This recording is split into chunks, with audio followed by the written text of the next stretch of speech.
out of the fog, a tiny town tucked into the hills of southwestern Virginia is home to NASCAR's smallest track.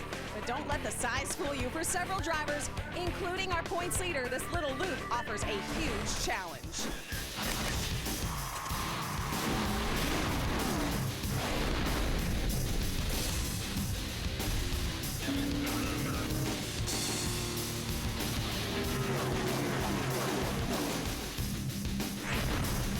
The 30 of Todd Bodine wins 6 times at Texas. How about it? Todd Bodine winning at Nashville Superspeedway.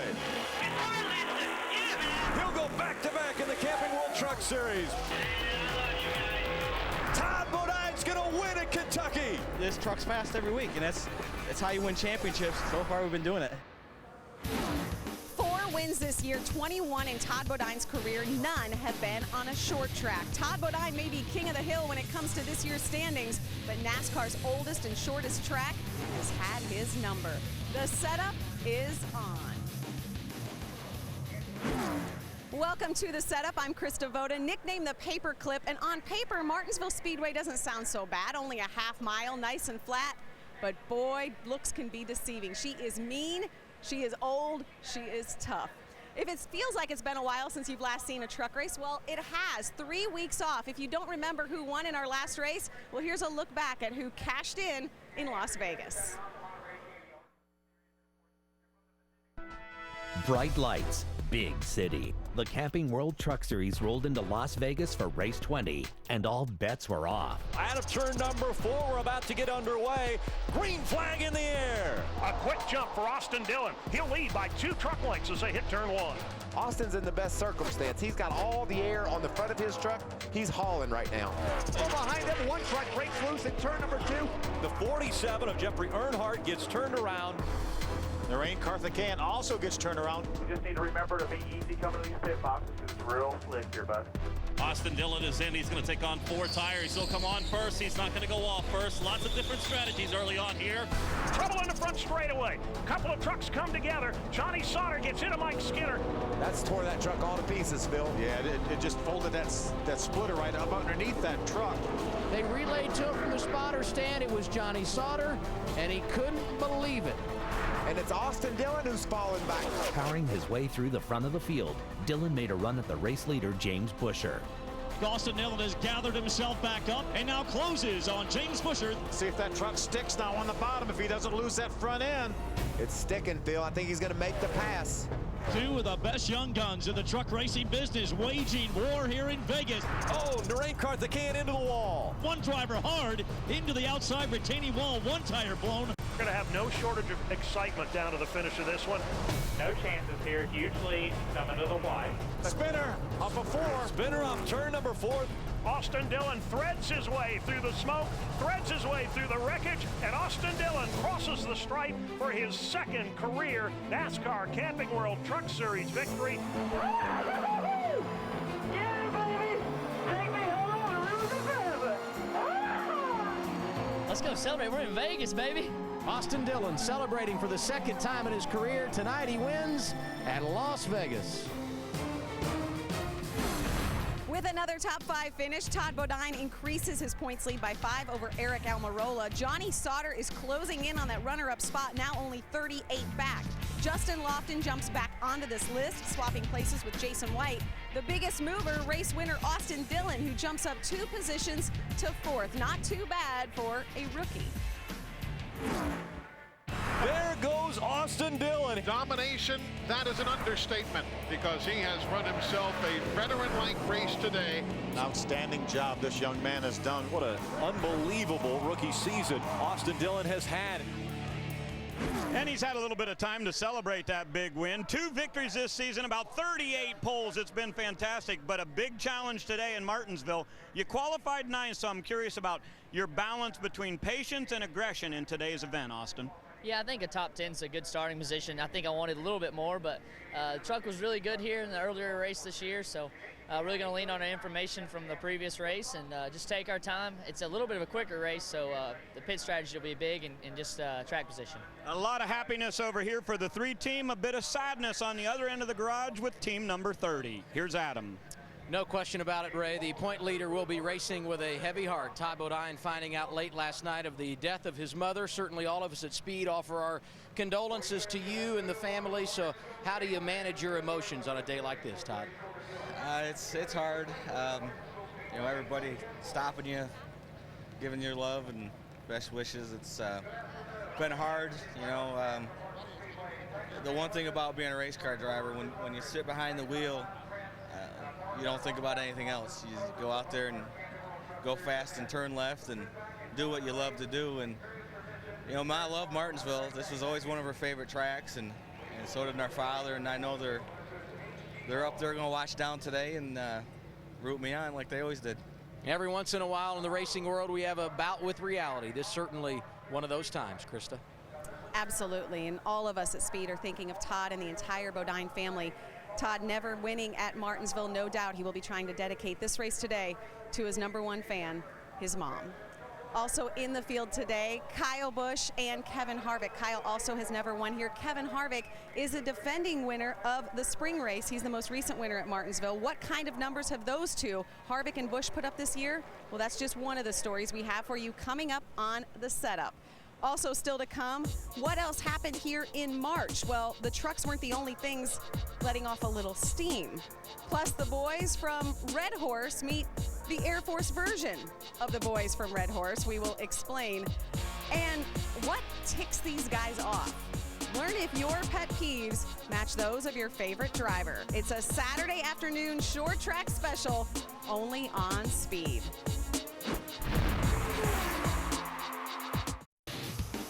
The setup is presented by Polaris, the hardest working, smoothest riding off-road vehicles now at your local dealer. And brought to you in part by Camping World. Visit Camping World for all of your camping and outdoor needs. Johnny Sauter running second. Hornaday running third. Wasn't much of a battle. Hornaday got into the back of Johnny Sauter, turned him sideways. Johnny wasn't going to get spun out until I got drove through, dude. Hornaday felt all of this a result of how Mike Skinner was driving. And here comes Johnny Sauter. Not happy with Ron Hornaday. They get in each other's faces, having some words. The NASCAR officials now come in between them. He and Hornaday having a little discussion right now about what happened earlier in the event. The last short track race of the season, and at a short track, space is limited. I mean, look at how tight things get. The garage area is so tight indeed, and we actually get you closer to these trucks than anyone. Where are we? You're seeing the front stretch. There we are at the front of the grid, right in between Kyle Busch and Matt Crafton. Welcome back to Martinsville Speedway. That was just a little taste of what you saw last time we were here at this track. Short tracks mean short tempers. Johnny Sauter having some words for Ron Hornaday following the race. And that would actually act as a little foreshadowing, because it would be just 2 races later, the two would meet again, racing for the lead in Kansas. Johnny Sauter and Ron Hornaday actually turn in 2 of the best saves of the year. Sauter goes on to win the race. That was exciting, and Hornaday actually would be there to meet him in victory lane with some words this time, though. Congratulations, right? Well, no question about it, Krista. When you come to Martinsville, there can be some close racing. Today, you're going to follow Ron Hornaday to the start. Talk about what happened here in the spring, Johnny, and just how hard it can be as a driver to keep your cool at Martinsville. Who was that guy that was so mad? Yeah, I mean, it's just close quarters racing. I mean, I think everybody as competitors loves coming here to race. This is short track racing at its best. Grassroots racing, this is what we all grew up doing. So everybody always looks forward to coming here, and I know I do. So it's just one of those places, you know, I don't even have a top 10 finish here, and I seem like I run in the top 3, top 5 all day long and just can't ever get to the finish. So, you know, obviously the spring was a bummer for us, but our Sealmaster curb record Chevy's stout and very fast, and race trim yesterday was a little disappointing. We qualified 5th, but nonetheless, Joe Shear, all the guys at ThorSport doing a great job, and we just got to be there at the end today. I told Joe we need to change our pit strategy up or something and have to come from the back to get to the front, because I don't know, just the way the sequences work out and tires and all that, you just got to be there at the end, and hopefully we can do that today. All right, go get him. He had a really good truck in practice, as well as the guy who's standing by with Adam. No doubt about it, Ray. Both Johnny Sauter and Ron Hornaday good when it comes to short tracks. 22 wins at these kinds of tracks for you, Ron, but you've never won here at Martinsville. What makes this place so challenging? Thanks for the 22 wins, but that clock. But first of all, there's a lot of thoughts and prayers with the Bodine family and Shane Beal and their whole family, Steve and Lisa and get repass. There's a lot of people sick right now, and hopefully they get better, and our thoughts and prayers with them. But it's Martinsville. All these sun's shining, all the fans, just got to go racing. Good luck to you. Thank you. The 4-time champ starting third today, Krista. Yeah, Adam, hard to believe Hornaday has not won here. His teammate today, Kevin Harvick, has won the last 2 spring races at Martinsville. Also in the field, another Cup Chase guy, Kyle Busch. He hasn't won at this track either, but he has won nearly half of the races he has competed in this year. Harvick will win at Martinsville again. He has won 6 of his last 10 starts in the Camping World Truck Series. 2 of Kevin Harvick dominant at Gateway. The 3rd time in 2010 that this team will go to victory lane. Kyle Busch will win 3 in a row at Bristol. Kyle Busch is going to win in New Hampshire. 21st career win for Kyle Busch. How about that finish? No question, it's always a great show when Harvick and Kyle Busch are in the race together. 3 wins this year, a 2nd and a 3rd. So what should we expect from the Tide Chevy today, Kevin? Well, anything less than a win is a disappointment here. So we're pretty happy with the truck. It's going to come down to just staying out of trouble, getting the right track position, and deciding whether you're going to pit once or twice for tires. So we'll see. And just got to thank everybody from Kroger and Tide for being a part of the program, and we'll race hard. Okay, go get him. Kevin Harvick with a great truck, and I'll tell you what, the other guy that's standing by with Adam on the pole again here at Martinsville. And for Kyle Busch, it is his 10th career pole in the Camping World Truck Series. In the previous 9, 6 have resulted in trips to victory lane. So what's the biggest challenge you face in going 7 for 10? Just, the way the race plays out at Martinsville, with the way that these racetracks, these short track races are, you never know what can happen. So for us, I've been real proud of my guys and everybody at Kyle Busch Motorsports and with our Z-Line Designs Tundra this weekend. So I'm looking forward to it. It ran real well here in the spring with Brian Eichler behind the wheel, finishing 3rd. So hopefully I've got something like that inside me too. And a win today would go a long way in helping get Kyle right where he wants to be in the Owners' Championship chase. Krista? Absolutely. We'll talk about that in a second, but look at these numbers. I couldn't believe this when I saw this. This is a Benny and Debbie graphic special when Kevin and Kyle have both been in a race dating back to the spring of last year. One of them wins. I mean, we know they're good, but the odds of one of these guys winning, as you see there by the numbers, is nearly automatic. Kyle Busch won the most recent battle between the two at Loudon last week. Kyle celebrated in a different way with the grand opening of Kyle Busch Motorsports. It's an innovative building built with all sorts of green initiatives. Kyle spent some time meeting with fans, while those fans got an up-close and personal look at Kyle's shop.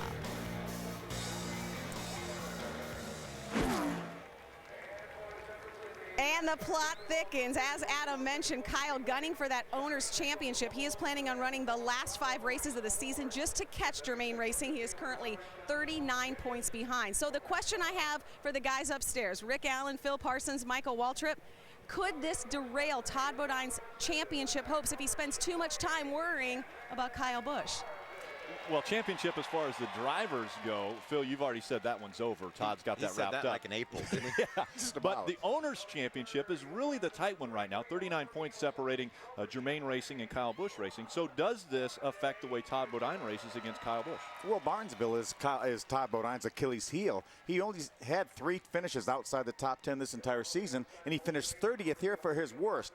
We talk about it all the time. He's never won on a short track. He has finished 2nd here, but he's starting all the way back in a 24th spot. So he definitely has his work cut out for him. Everyone's talking about pit strategy. He may need to use some of that strategy just to even get in contention, Mikey.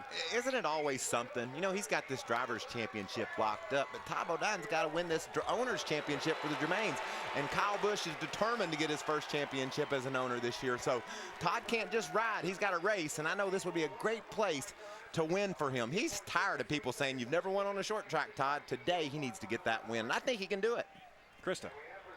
All right, thanks, guys. And hey, remember, if you thought the action was intense last spring, this race is 50 laps shorter. You heard Kevin saying pit strategy. 1 pit stop or 2, we'll have to wait and see. Now, that could be a good thing for some teams. For others, it might be a pet peeve. As we go to break, we ask this week's bumper-to-bumper question, what really ticks you off?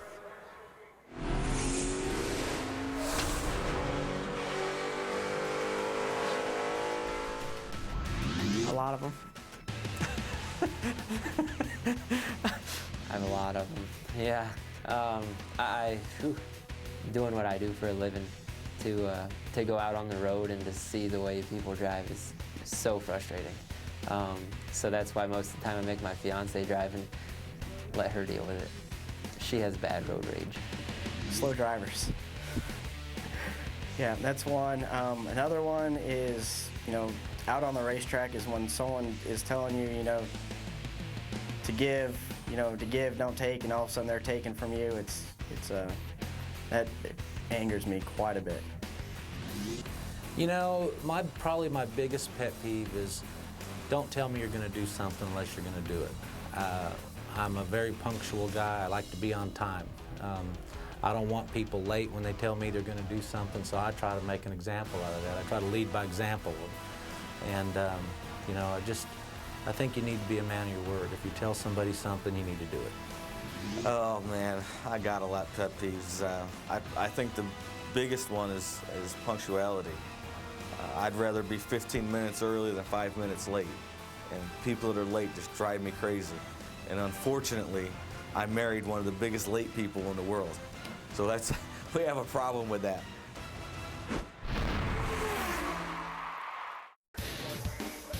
The setup is presented by Polaris, the hardest working, smoothest riding off-road vehicles now at your local dealer. And brought to you in part by freecreditscore.com. Get your score. The NASCAR family lost one of its own this past weekend. Bristol Motor Speedway president Jeff Bird passed away after a long and courageous battle with cancer.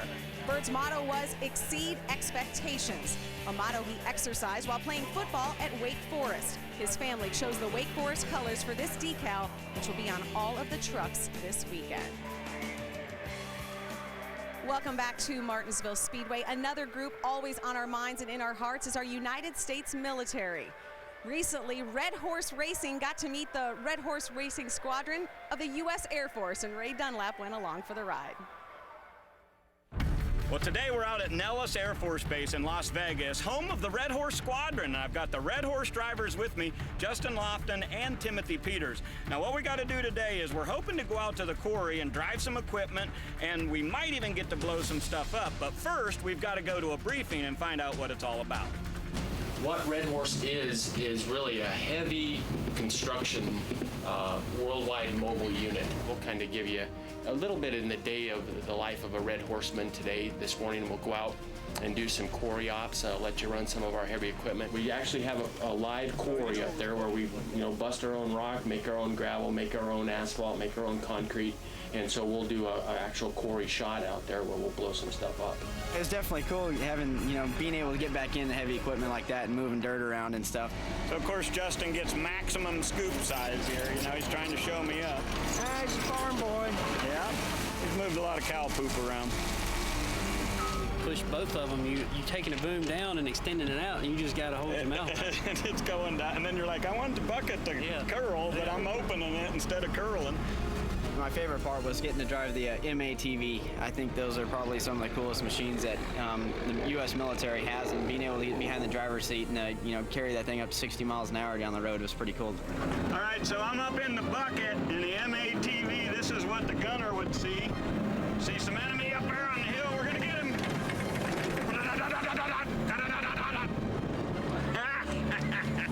And Jeff Hensley driving, and Timothy Peters riding shotgun. Tom DeLoge teaches us leadership and for everybody to work together in teamwork, and that's what we saw here today. From them taking the very big rock, chipping it down to small by blowing it up, and putting it to use with the runways and the roads that they make. Carrying the logo is the biggest thing for me. The horse is similar to the horse that we have. On the back of it, we had always lead. So we're hoping that we can put all those good words to use. So very cool. I'm glad that I'm able to be a part of what happened here today. Certainly a great experience for us when we were out in Las Vegas, and today you might have to drive a bulldozer a little bit too to get to the front. How hard do you push it? Because a year ago you won this race, started back in 11th. Today you start from 12th. I think, you know, when we fire off, we can go ahead and get after it, because when we come down and get our fuel, we're going to get 4 Goodyear Wranglers, and then I have to conserve from there, because we're going to take strategy and try to get back to the front. But always love coming to Martinsville. Got a lot of good people helping me when we come back for local companies. Hayes Iron and Metal on the hood, Thunder Road Harley Davidson, Nelson Toyota, and always can't forget about my metal cutting tools, Wiz Metal Cutting Tools. They've always helped me out. So I love Martinsville. We got a win last year. We got our work cut out for us today, but we're starting 12th today. Maybe we can win from 12th, because we won from 11th last year. All right, it was a great victory lane a year ago, Krista. It'll be interesting to see if Timothy Peters can work his way to the front. So many storylines. It's race number 21 in our 25 race schedule, and we're making history. That's Johanna Long. She is in the field today, an up-and-coming star in the Truck Series. And you're not seeing double. The Cope sisters, twins, also in the field, making their Truck Series debut. And don't forget about our Truck Series regular, Jennifer Jo Cobb. So do the math. That's not 1, not 2, not even 3, 4 females, a first time in the Truck Series. We'll wrap things up here at Martinsville on the setup next. Next week, the Camping World Truck Series heads to Talladega Super Speedway. Boo! And once again, it's time for the Speed broadcast team to share some Halloween fright. Ooh. 2 years ago, the crew followed the Yellow Brick Road and saved Dorothy from the Wicked Witch of the West. Last year, they saved Gotham City as the Cape Crusaders. Tune in to see what the crew might be up to this year for a special hour-long setup hosted by Krista Voda, plus great racing from the biggest track on the circuit. All this starting at 3 p.m. Eastern, only on Speed. That's right, you never know what we're going to do at Talladega. Be sure and tune in next week, but some tricks and treats still on the menu this weekend, starting with race day. The shortest venue for the shortest track, and for the first time, a grandfather clock goes to the winner. Who will it be?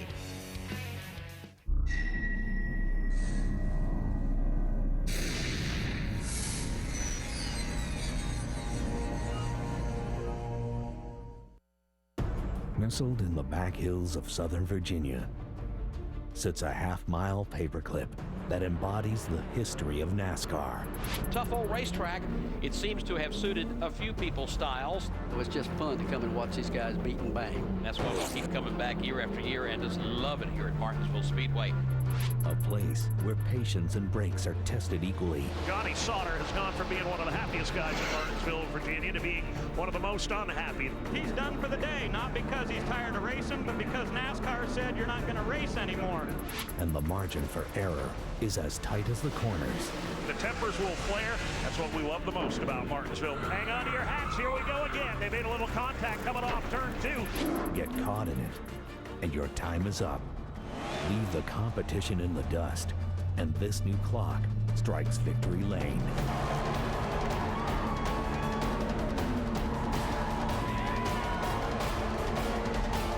Martinsville Speedway and the Camping World Truck Series. Next on Speed. It's time for short track racing from Martinsville Speedway. Welcome to the NASCAR Camping World Truck Series Kroger 200, presented on Speed by Aaron's. A very historic racetrack, and there's similarities between the Cup Series and the Truck Series at this track, because both series, since the inception of each series, have raced on this very racetrack. Most recently in '95 when the Truck Series started here at Martinsville. Now there's another historic thing that I think 34 drivers don't want to have happen. Since 2008, Kyle Busch and Kevin Harvick, whenever they've both started a truck race, one or the other have gone to victory lane. Another story that we want to follow is with Ray Dunlap. Well, Rick, our last race was at Las Vegas, but there'll be a gamble today for the crew chiefs. You know you have to come in and get fuel today. This race is 200 laps. You can go about 145 with gas. So you're going to come in for fuel, and you'll probably put tires on, maybe around lap 35 or even 40. But the big question is, are you willing to come back in as late as a lap 100? Yeah, that track position out there is going to be very critical. The crew chiefs have a lot of thinking to do. Adam? Ray, there are 29 tracks that make up the schedule in NASCAR's Top 3 Series. Kyle Busch has competed at 28 of those facilities. But would you believe Martinsville is one of 4 where driver 18 has never gone to victory lane? He picked up his 6th pole of the season here at Martinsville yesterday, and he would love to get his 6th win of the year later today. If he does, he can cross Martinsville off his list and pick up a grandfather clock for his efforts. Now let's go trackside for pre-race ceremonies. Race fans, at this time, please rise and remove your hats for today's presentation of colors, our Pledge of Allegiance, Invocation, and National Anthem. Our colors today presented by the Oak Ridge Military Academy Color Guard. For today's Pledge of Allegiance, please welcome Mrs. Hype's class from Carver Elementary School.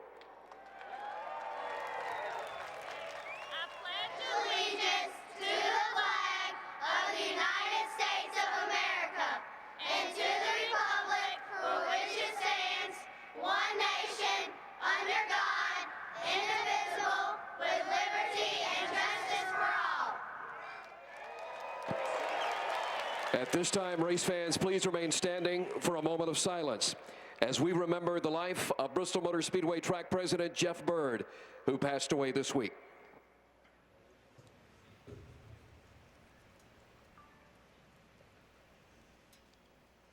Thank you. Now for today's invocation from Raceway Ministries, Michael Hairston. Let's pray. Father God, we come before you today, and we thank you for this beautiful day here in Martinsville, Virginia. Lord, we ask that you be with Todd Bodine and his family through the death of his mom. Lord, thank you so much for Miss Carol. And God, we also pray for the Bird family there in Bristol. Lord, will you watch over these drivers, watch over the teams, help them to be successful today. We thank you for everything you've done. Most of all, we thank you for your son, Jesus Christ. May he receive the glory and the honor. In Jesus' name we pray. Amen. And now for today's national anthem, please welcome the Martinsville High School Jazz Ensemble.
And a great crowd on hand for the shortest race of the year. This one just over 105 miles from start to finish. So things will happen fast on this short track. You won't want to miss a second of the action. Stay with us here on Speed.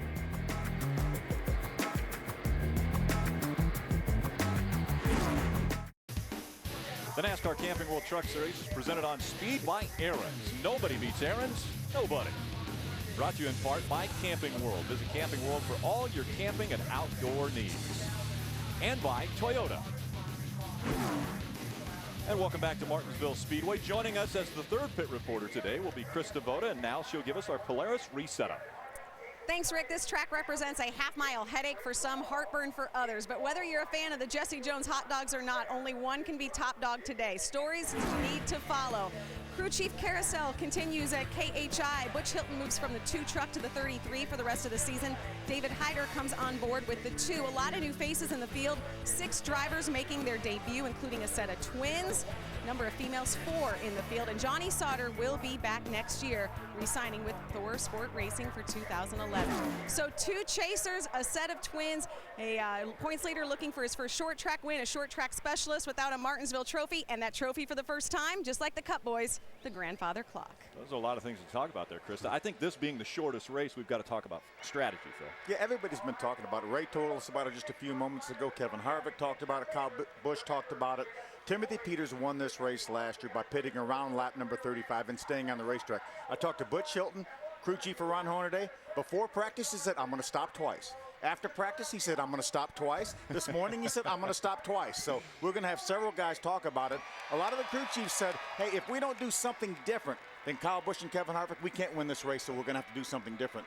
And we're going to have more strategy, Michael, even at the very start of the race. Yeah, we're hearing Kyle Busch is elected to start on the outside. Now, no one would start on the outside here at Martinsville. The groove is right against the apron. But if Kyle starts there and Matt Crafton just lets him roll into the corner, that'll ensure Matt getting a good start. But there's a wild card in this, Rick. Hornaday's right behind Crafton. Where are these guys going to go? It's going to be fun. And we know Crafton is very good at starting, but Hornaday might be just a bit better. Let's start the engine. Race fans, it's time for the most famous words in motorsports to give the command. Welcome back our Grand Marshal from Kroger, Scott McMahon. Martinsville, are you ready? Drivers, start your engine! Yeah, that's fun though. Keeps you busy. Okay, Austin, go ahead and fire it. That's right. We are just minutes away from the green flag at Martinsville. It's the second time the trucks have come here in 2010. It should be a great one.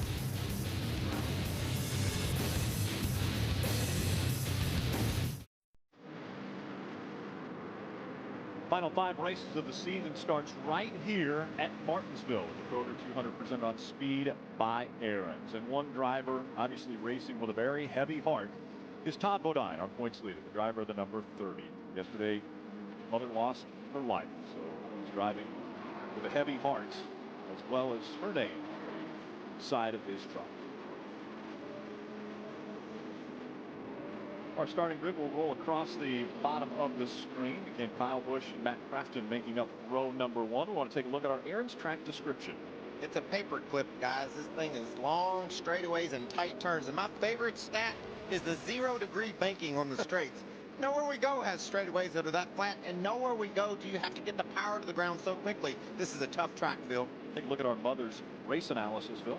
You can see 200 laps, 36 trucks will start this race, just over 100 miles. You mentioned the very shortest race in the series. Pit window is about 140, 150. That's how far they can go green. But a lot of these guys are going to come early, get in their window, and stay out. Today in our Speed Spotlight, we're going to shine a light on a few drivers making their first starts in the Camping World Truck Series. We start with Ray. Well, thank you, Rick. The driver of number 24 is Cody Cambency. He is from Tucson, Arizona. But what I really like is he's got 2 brand new sponsors, Mastercraft Safety and Motor Whiskey Oil Additive. Both of these are companies that he went out and got by cold calling. He said, you got to work hard to get into this sport, and today he wants to work hard to move forward. He starts in the last position today, hoping to be the most improved driver. Adam? And Matt Lofton will join Cody Cambency as the driver making his debut in the Truck Series. This team based in North Carolina and owned by Lofton himself. They spent most of 2010 competing in the USAR Pro Cup Series, and they did race at Kansas in the ARCA Series last month. His racing career began at age 7 in go-karts, and the hope is they can run some combination of the ARCA Racing Series and the Camping World Truck Series in 2011. Krista? At age 14, BJ McLeod won 2 late model championships. Making his Truck Series debut, you'd think he'd be nervous, but McLeod is cool as a cucumber. He should be. He hails from the cucumber capital of the world, Wauchula, Florida, a town of just over 4,000, located 145 miles from his dream destination, Daytona. Phil? Krista, I want to shine a spotlight on 22-year-old C.E. Falk. He lives in Charlotte, where he recently graduated from UNCC with a degree in business management. He comes from a racing family. His father, Eddie, is a former Nationwide Series driver. C.E.'s been racing since he was 8 years old. He won the track championship at Langley Speedway in Hampton, Virginia the last 2 years and was 5th this year in the nation in the Whelen All-American Series. The deal for C.E. to drive this truck came together at 2:30 Thursday afternoon, and he will start from the 30th position. Mikey. Guys, I'm going to do something that we've never done before. I'm going to shine my speed spotlight in 2 directions. For the first time ever, 4 women will race in a NASCAR national race. And guys, 2 of them are twins, the Cope sisters, Amber and Angela. The 27-year-olds from Washington State are the nieces of 1990 Daytona 500 winner Derek Cope. The girls are serious about making it in NASCAR, guys. They roll off 32nd and 34th in their Odyssey Batteries Charter Dodges. Guys, we've got some great pictures from this short track, and we'll also ride along with a few drivers. Kevin Harvick will carry a camera. He starts 4th. Austin Dillon will also carry a camera in the 9th position. Kyle Busch starts up front. He will carry one of the cameras, as well as James Buescher, who starts 8th. And this is what we've been waiting for. The final short track race of the season. Bumping and banging about to take place. Do you think we'll get through 1 and 2 without any bumping and banging? No, and I think it could come from these first 2 rows. Matt Crafton slows up to let Kyle Busch into that turn. Ron Hornaday's liable to run right over top of him. Coming out of turn number 4, we're about to get the green flag. It goes in the air. We're underway from Martinsville. Look at the inside goes Hornaday. He knew what was happening. He didn't like it either, I can promise you that. Here comes Harvick to the outside of Matt Crafton. Side by side going into turn number 3 for second. You know, right now, Kevin Harvick does not want to lose touch with that 18 truck of Kyle Busch. They stay side by side at the stripe for second. Kyle Busch led the first lap. Harvick saying, you can hang in on the outside, Matt. You could have done this. You didn't need old Matt, or excuse me, old Kyle helping you. Little bumping now as they go down the backstretch. Harvick has an edge but can't get inside. Crafton's still there. Here comes Hornaday. Gives back Crafton a little bump. Great side-by-side short track racing. Harvick has a bit of an edge getting down in 1. Still has to stay wide though as Crafton has the preferred line. Those trucks are racing tide by tide. Tide by tide. You've been working on that all morning. Yeah, they just don't want to be on a spin cycle right now. Harvick still holding on the outside. He crosses the stripe in front of Crafton, but can't get down to that curve when they go into turn 1. Wow, that's a strong truck, Phil, to be able to run up on the high side of the racetrack like that and almost clear Crafton. Just can't quite get it done. Does he have it down? He's got it now. He was waiting for his spotter to tell him he was clear. He finally did it. Now single file all the way back to about 11th or 12th before we see side by side. Top 9 in that 30, the pink numbers. Pink spoiler on the back of that truck. Settled in there right behind the tire monkey of Mario Gosselin. There goes Hornaday trying to get by Matt Crafton. He's going to do it to take over the 3rd spot. And look at Johnny Sauter will follow right behind Hornaday to take 4th away from Crafton. And here comes Jay White on the inside of Crafton. But Crafton's truck's just not good enough right now to stay up there with these fast running trucks. Jason White makes the move to the bottom, and there goes Sauter. How about these two? We've seen a storied history between the two of these guys, and actually right here at this racetrack. Johnny Sauter was so good with this truck yesterday in practice. He ran the quickest time in our first practice session. Talked to his crew chief, Joe Sheary, said we were so good all day long. We didn't get the qualifying run we wanted, but I think we have something for the race. Kevin Harvick is all over the back bumper now of Kyle Busch. We know how strong Kevin Harvick is at this racetrack. He's won twice. Battle for the lead as they go to the stripe. Busch still in front of Harvick, but Harvick has the preferred line. How about Kyle Busch moving to the outside to give Kevin the bottom of the racetrack? Yeah, I didn't really see that coming, did you? No, I sure didn't. If you want to get dizzy, let's ride along in this with this camera that Kyle Busch has on his truck. This is exactly what you feel like when you're inside one of these racing vehicles. You saw the damage on that right rear quarter of Kevin Harvick's truck. That was from qualifying yesterday. They didn't fix it because if they would have fixed it, we have problems in the racetrack. Goes around in the 92. That is in turn number 4. Dennis Setzer brings out our first caution. Caution flies. Setzer's used to coming from the back, though. He won this race from like 45th or like somewhere crazy. Way back, way back. We didn't think anyone could win it outside the top 10. Dennis proved you could win it from 33rd. Take a look. That's Matt Lofton on the inside right there.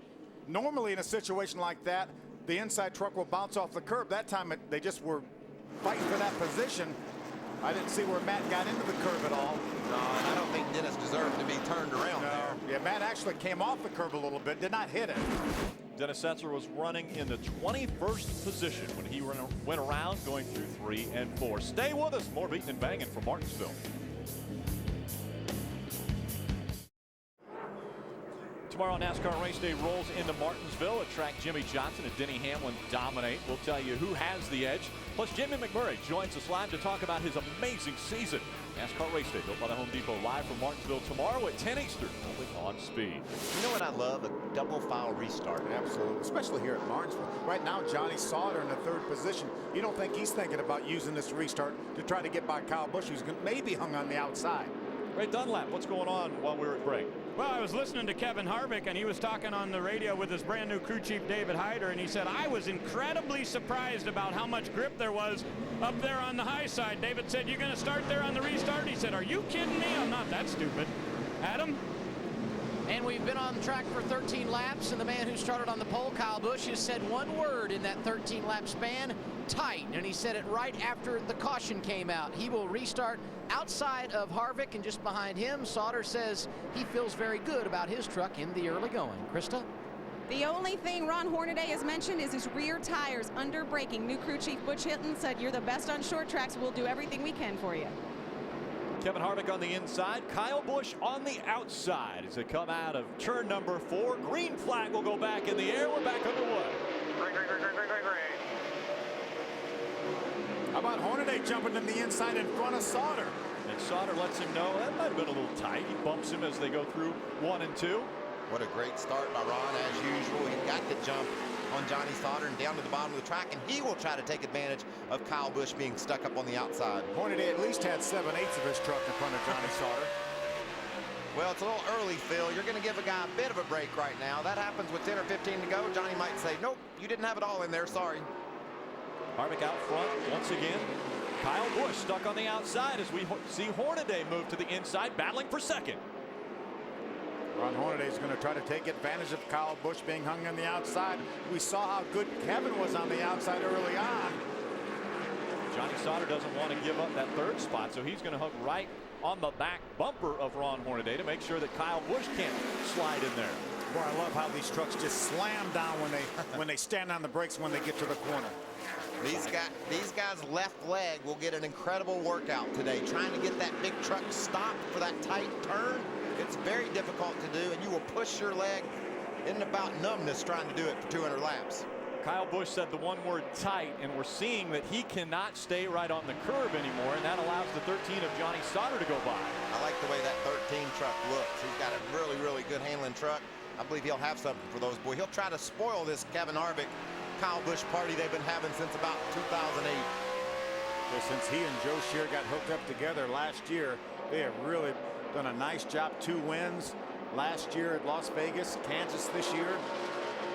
Hornaday's has got a lot to prove too. He hadn't had the season he was looking for. All over his boss right there down in turn 1 and 2, up against his boss. Yeah, and one other thing, he's never won at this racetrack, so he definitely wants to prove that he can win at Martinsville. And that's hard to believe. You know, Butch Hilton talked about how good he was on the short track. The last 10 short track races in the series, 9 top 5 finishes for Ron Hornaday. He's outscored the competition by over 200 points during that stretch, Phil. So obviously he's excellent on the short tracks. It's amazing he hasn't got a win here. Second in the spring, though.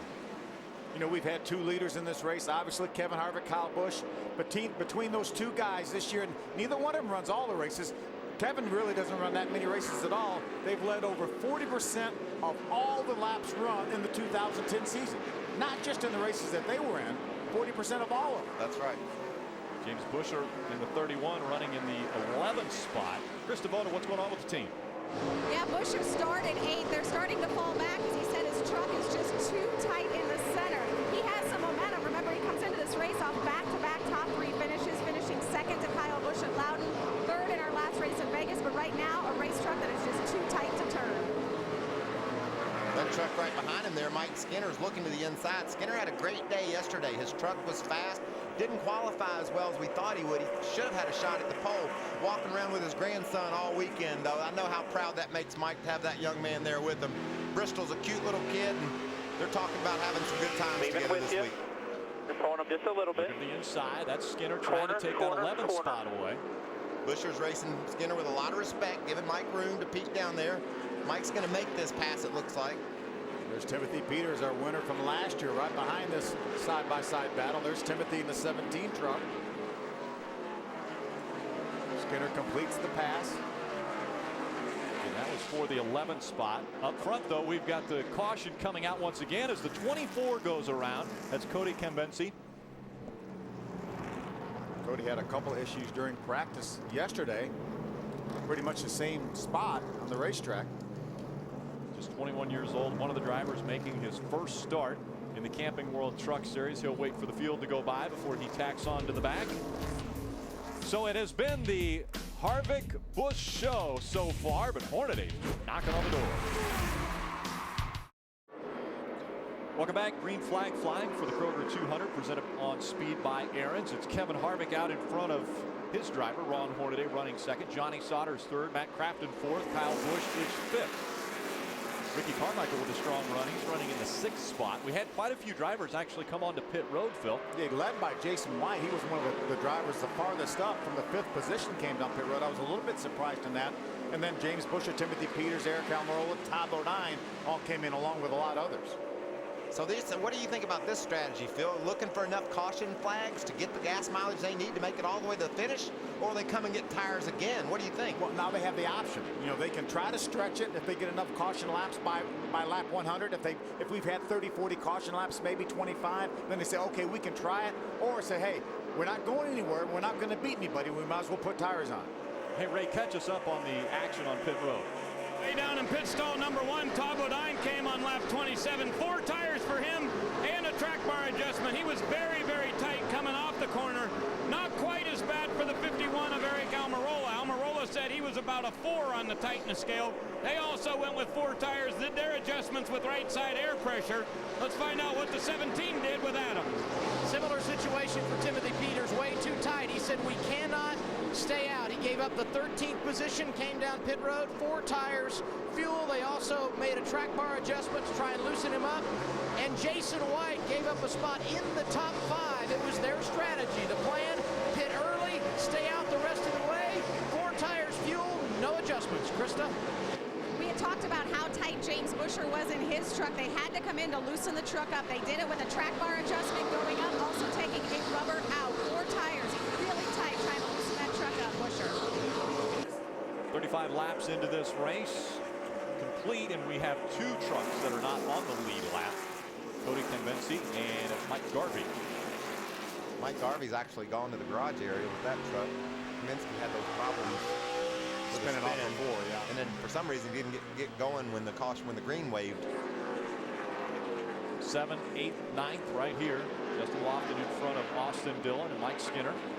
There's our rookie battle right there. Justin Lofton, Austin Dillon, the 2 top rookies. Austin being the leader right now in the rookie championship. Pretty insurmountable lead, I would think, with a couple wins and as many top 5s. But that 7 truck has really been coming on of late. Now we saw more than a handful, but 10, 11 trucks come onto pit road on lap 25. How late will you go before you have to come to pit road? I heard as late as 70. Bud Hafley, Matt Crafton's crew chief, said that they need to go at least 70 laps. Most of 3 wide for a moment. Most of the crew chiefs were talking about somewhere around 30 to 40 is when they could get their window. And again, you're not locked into that. Right. If you pit on lap 30, 40, or the caution comes out right now and you pit, you still have the option of coming in later if it looks like you're not going to be able to have what you need to win this thing. Clay Greenfield in that 46 slow on the racetrack. Yeah, you know, Rick, how about Austin Dillon looking at the inside of Justin Lofton? We've got the 24 around one more time. That's Cody Convenci. Again, he was a couple laps down. He's been heading in the wrong direction a lot this weekend. Twice now in this race. A couple times yesterday. So making your first start in the truck series, it's pretty tough sledding out there amongst the competitors. They pretty do tough this every league week. right here. Take another look at what happened with the 24. A little contact with the 01. Yeah, how does a nice Angela Cope. Angela did a great job saving that truck. Looked like maybe Cody was down on the inside of her, and she came down a little bit, and they made some contact, and she was able to hang on to her truck. Great job. And remember how surprised we were with the first race here when Narain Karthikeyan, making his first start in the trucks at this track, actually ended up with a top 15 finish. That's very impressive. Very impressive. And now I want to see who's going to come down pit road. I'm going to guess about 90%. About all of them, maybe with the exception of the ones that pitted the first time. Or they could come in knowing everyone else is going to get tires, just dump a little fuel in and try to beat them out that way. That's a good strategy. I like that. But what you have to do if you're in the back, you got to mix it up. You got to do something the guys up front don't. Do something that they're not going to do, because a lot of the crew chiefs said if we don't do something different than the 2 or the 18, they were talking about Kevin and Kyle, then we can't win this race if we do, because we cannot run them on the racetrack. Well, and Phil, they haven't been able to since 08. Exactly. When both of them show up, one of the 2 of them wins. So, but right now, that 33 of Hornaday and that 13 of Sauter look like they may have something to race those guys. I think they all come here and maybe done pitting for the day. Pit road is open. Let's see who takes the left-hand turn here and heads onto pit road. Looks like our race leader is going to do it. Johnny Sauter stays out in the 13. You got to cross that white line back there by the TUM sign in order to make sure you're legal to pit. You see everybody going over that white line. Let's go down to Krista. The plan for Ron Hornaday was to do whatever his teammate Kevin Harvick did. Right now, Ron's saying his truck is just a tick free. They're going to fix it with an air pressure adjustment in the right rear. 4 tires. Adam? Bottom of your screen, Matt Crafton coming down at lap 42. It'll be 4 tires and fuel. No major adjustments on this truck. He was happy it started to come in as the run continued, Ray. Down 2 rounds on the track bar. You'll see that adjustment coming for Kevin Harvick at the top of the screen. It'll be 4 tires here. David Hyder told him the line in the sand was lap 45, but they're going to try to stretch it here. They have a little bit of a hang up on the left. We'll get rolling. 17 will beat him down pit road. Hornaday will roll off behind him. Looks like Todd Bodine also into pit. 3 or 4 trucks out ahead of Kevin Harvick. Todd Bodine looks like he just put a little fuel in that thing and said, hey, here we go. A little bit more insurance and beat everybody on pit road off. So Todd Bodine out in front of those that came onto pit road. A great race off pit road will set the field when we come back to Martinsville. Welcome back to Martinsville Speedway for the Kroger 200 presented on Speed by Aaron. Some beautiful shots coming from our Goodyear blimp. Go to Goodyear.com to show your thanks for helping support our troops. Goodyear, the official tire of NASCAR. Top 10 trucks, Rick, all stayed on the track, so things are going to get. How about Johnny Sauter? That 13 truck decided to stay out on the racetrack. Things will get crazy here on this restart because from 11th on back, guys, I got tires and they got gas and they're ready to roll. And they have fast trucks. That's right. So Bodine won the race off of pit road, but he's going to restart in the 10th spot. Johnny Sauter, Ryan Sieg, Jason Bowles, Hermie Sadler, Jason White, Dennis Setzer, BJ McLeod, King, and Jennifer Jo Cobb are your top 9 staying on the track. So we will see how Johnny Sauter does now at the point. Ryan Sieg on his outside. The field makes their way 2 by 2 out of turn number 4. Kim Lopez shows them the green flag once again. We're back to racing. Nice jump by Johnny Sauter. He's able to clear Ryan Sieg's truck to 39. There's Jason Bowles, our K&N Pro Series champion, in a battle for second right now from the 2009 season. Sieg's able to 3rd spot. Squeeze down into that 3rd turn and take 2nd away from him. Jennifer Jo right in the middle of a 3-wide situation going through turns 3 and 4, and we've got one turn sideways. It looks like Angela Koch in the 0-1 is sideways in turn 3 and 4. We stay green. She's able to get back underway, and we stay green. She gets it going just in front of Johnny Sauter as he comes out of turn number 4. You know, Michael, just as we talked about, some of those trucks that pitted back on lap number 26 did come in, just like Todd Bodine, Timothy Peters, and Eric Almirola all came in just for a little bit more fuel and beat all the trucks that changed tires back on the racetrack. And they gained so much track position by doing that. They've got fresher tires than they had at the start of the race. They've made an adjustment. They just got, now they're on the same gas mileage plan as the other guys are. So that's a great call. I love that. They spread out as they come out of turn number 4. Jennifer Jo Cobb, again, she is getting shuffled to the back right now in that number 10. A little damage to the bumper of that truck. There's a little beating and banging going on here. I'm kind of surprised there isn't more damage. They were on both sides of Jennifer Jo for a lap or 2. Had her sandwiched. Todd Bodine again restarting this race 10th, has moved up to the 6th position now. Right behind the 48, our buddy Hermie Sadler in the Virginia Lottery Chevrolet. There's Timothy Peters. Goes to the inside of that number 9, driven by BJ McLeod. There's Kevin Harvick right behind that 9 of BJ. Teammate Ron Hornaday right behind him, and there's the Z-Line Designs Toyota of Kyle Busch. I guarantee you BJ McLeod's going to think, now how does Kevin Harvick do that? You know, he's running around, running really well. 3 wide. Does it work when you go into turn number 3? We're about to find out. Skinner in the middle. On the outside is the 0-1 of Angela Koch. They worked it out. Well, Justin Lofton did a nice job of now bouncing that truck off the curb into Mike Skinner. David Starr dives the inside. Starr the inside of that 88 of Matt Crafton. David Starr's a former winner here at this racetrack. There are 5 former winners in the field today. Kevin Harvick, Mike Skinner, Timothy Peters, David Starr, and Dennis Setzer. What about when you start right up front and you think, okay, if I can just stay here, have me a nice calm day. You're not 30 or 40 laps into the race. You're 3 wide, side by side, running the 15th or 20th. You're like, this didn't go at all like I thought it would. Why didn't everybody else have the same strategy I did? This race goes so quickly, too. We're already a fourth of the way through this race. And things just get mixed up. You know, pit strategy. Teams deciding they've got to do something to pull something off. If they can't be the fastest truck, they got to get that track position. And a lot of these trucks may not go to pit road anymore. We know that truck is going to have to go to pit road because he hasn't stopped yet. Johnny Sauter out in front of this field. Ryan Sieg running in the 2nd spot. Jason White is 3rd. Jason Bowles in 4th. And Todd Bodine has moved up to the 5th spot. Ray Dunlap. Well, you just mentioned Jason Bowles running in 4th. That 15 truck is another one, Phil, that you can write down on your list that will have to pit. They have not been to pit road yet at all. And I was listening to Cody Glick on the radio saying, we're not exactly sure when we're coming, but we felt like we wanted to get some track position and get a better feel from our driver of how the truck is reacting before we make our first adjustment. Adam?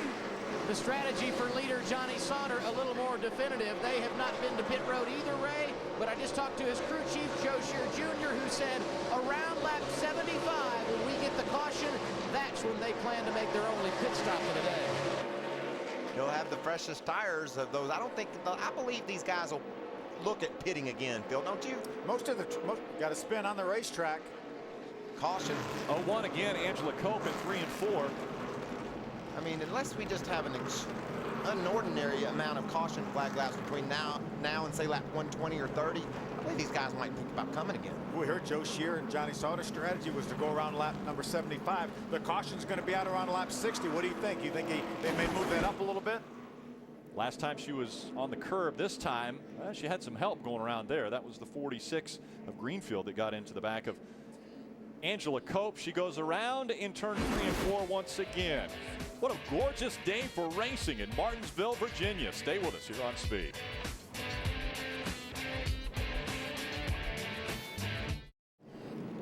Welcome back to the Kroger 200, presented on Speed by Aaron's.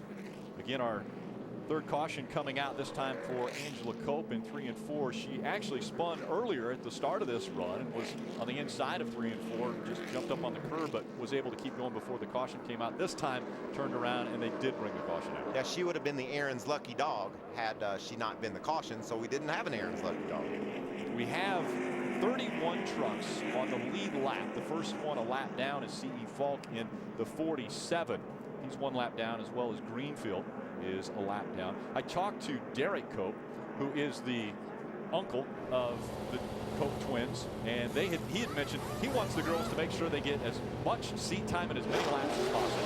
Amber's been able to stay on the lead lap. She's rolling around in the 31st spot, so she's done a nice job in the early going. Angela's had some problems. Saw the 15 of Jason Bowles, who did make his pit stop. We know he's good on fuel to go to the rest of the way if that's what he decides to do. You know, I'm thinking if I'm Johnny Sauter, I might just stay out a while now, Phil. You know, he's on a different schedule. Why pit at lap 75? Take it to 120 or 30, have those fresh tires for the end of the race. He knows he's going to be behind all those guys. Why not have fresher tires than they planned on? Ray Dunlap. Just wanted to give you an update on Jason Bowles. As he came to the pit road, they had a fender brace that was broken on the left front, so they got their pit stop in and had to come back down pit road. So he's actually making 2 stops down here, and he is at the tail end of the field getting ready to go back to green right now at Martinsville. Johnny Sauter, Jason White, green flag back in the air. Todd Bodine makes the power move up to 2nd, right behind the 13 of Johnny Sauter. Yeah, Jason White spun the tires right at the start-finish line when he was trying to go from 2nd to 3rd gear. Todd took advantage of that. Whoa! Where's he going? Inside was the 51, Eric Almirola. Again, an unsponsored truck, but he made a hard move to get into the top 4. He didn't quite have Hornaday cleared, and he dove down in there anyway. Luckily, Jason White gave him plenty of room when he got to the corner because he was going to need it. Remember, Jay White started on the outside of row number 1, and already he's been shuffled back 6 into the 6th spot, looking at 7th right now as Harvick is to the inside of it. Sounds like Kyle Busch's front bumper there, doesn't it? Riding along with Kyle Busch, again, the front bumper of that truck. And that's the view that he has of Jason White. That camera's lasted longer than I thought it would last. I'm in love with that camera. Side-by-side racing once again. Austin Dillon on the inside of Ricky Carmichael. Just in front of him, Justin Lofton in the 7. David Starr, the 81. David still in your quarter uses a little extra room right there. I'm not sure he had the 7 cleared, but they're close enough. Continue side-by-side. Starr on the inside. Stacy Compton now the 60 truck on the outside. There's Justin Lofton, the 7. Oh, you can see the tire monkey there getting to the back of BJ McLeod down in the middle of the turn. So they're hitting each other on about every turn. Here comes Hornaday once again. Looking at the inside of Almirola. There's Kevin Harvick just behind him. Again, Harvick and Kyle Busch were out front early in this race. And now we've got the 13 of Johnny Sauter, who's led 24 laps. Hornaday got a little bit loose there up off that corner. Still able to make the pass on the 51 of Almirola. And was kind enough to make enough room for his owner to come through, too. The owner appreciates that. Absolutely. Stacy Compton on the right side. You see him just in front of Austin Dillon. Left side, Kyle Busch now moves to the inside of Eric Almirola. Early in the race, it looked like Hornaday was faster than Harvick, but now Harvick's faster than Hornaday. He's all over the back of Ron, so that'll just be a matter of time before Kevin makes the run on Ron. Watch how that truck turned. You see how that truck turned in the center of the corner. He was able to get on the throttle just an instant before the 33 of Hornaday. There he is again. You can see his truck is just pointing in the right direction at every moment during the corner. Ron's is sort of out to the right a little bit where Kevin is able to keep tucked right down. We've heard before team orders coming from Kevin Harvick to say, hey, Ron, move out of the way. I think I'm fast enough to go get those guys up front. I wonder how long it'll be before Kevin passes that same message along to Ron. Well, we have an awful lot of this race left with 131 laps to go. They know that Johnny Sauter right now running up front is going to have to stop. So I think right now he's showing a lot of patience, which we would expect out of Kevin Harvick. Yeah, you have to show patience right now. You're saving your brakes. You want to get to the finish with those tires possibly, so you're saving those. So I think they're just chilling out right now, Rick. Johnny Sauter hasn't had to chill out. He's been able to run away from the second place truck of Todd Bodine. Timothy Peters, Harvick, and Hornaday, your top 5.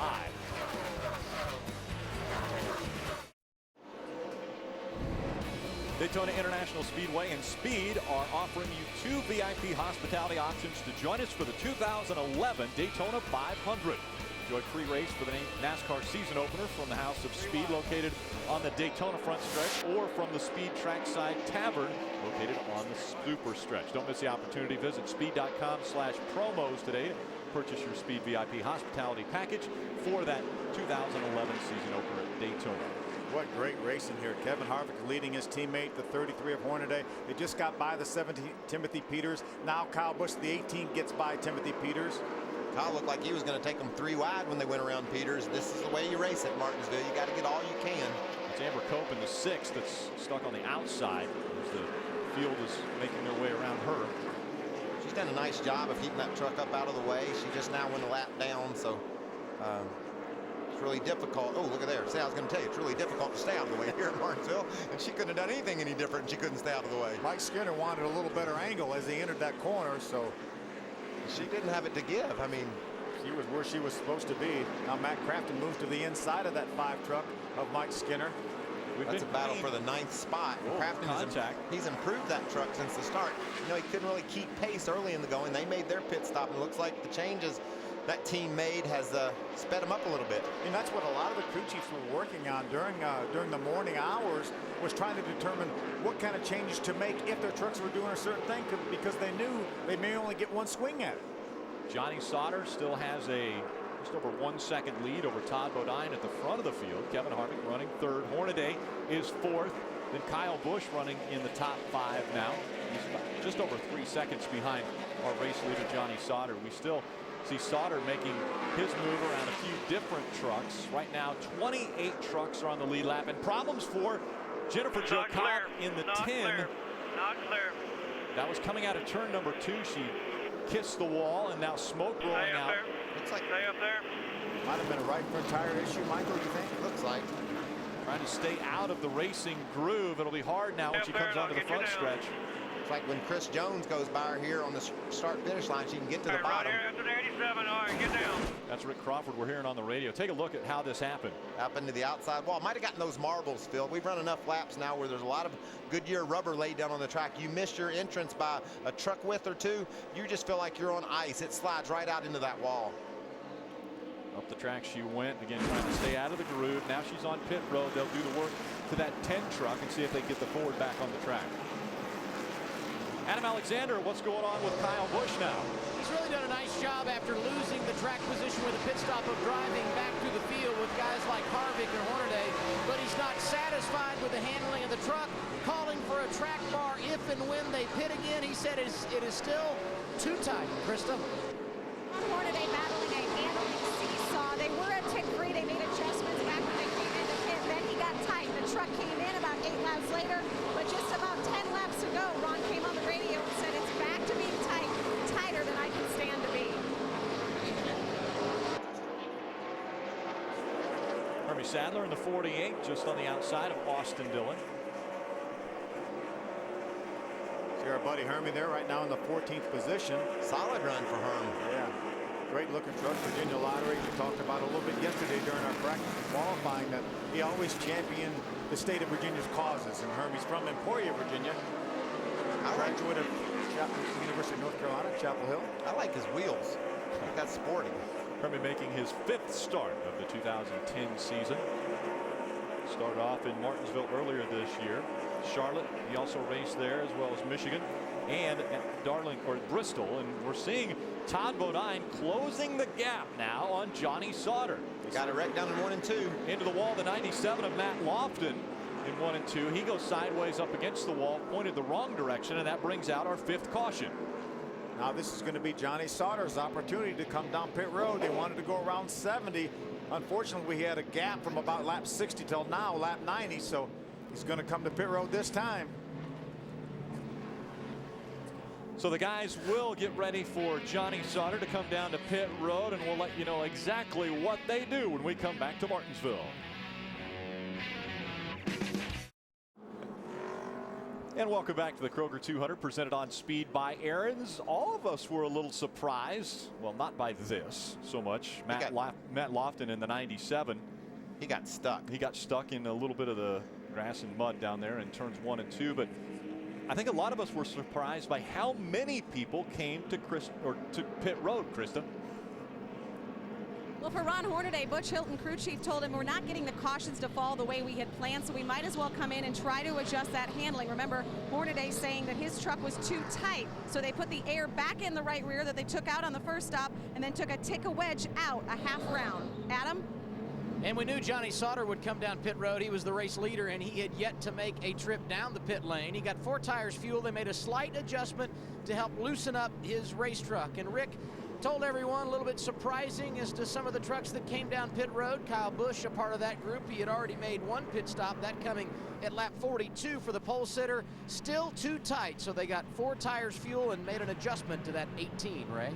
Kevin Harvick needed some adjustments also. They took tape off the front end of that Tide Chevrolet, but his biggest issue is, Kevin says, his brakes are beginning to fade. A very short race here, so I'm a bit surprised with that. They made a couple of air pressure adjustments also. Just ahead of him, the 3 truck, the Bass Pro Shop Chevrolet of Austin Dillon, came down pit road, raised the track bar to try to loosen him up. He said he's tight through the center and off, and of course our leader, Todd Bodine, stayed on the racetrack. You know, Ray, one of the reasons that Kevin Harvick may have had some brake issues is these guys will put as much tape on these front ends as they can.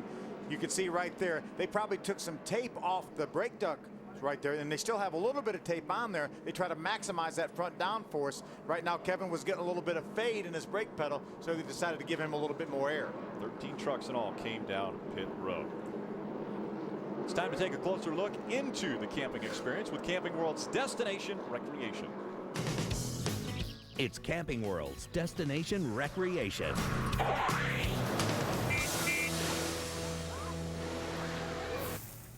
Well, unfortunately, summer has slipped away and fall is upon us, and you may find yourself in need of some portable heating units.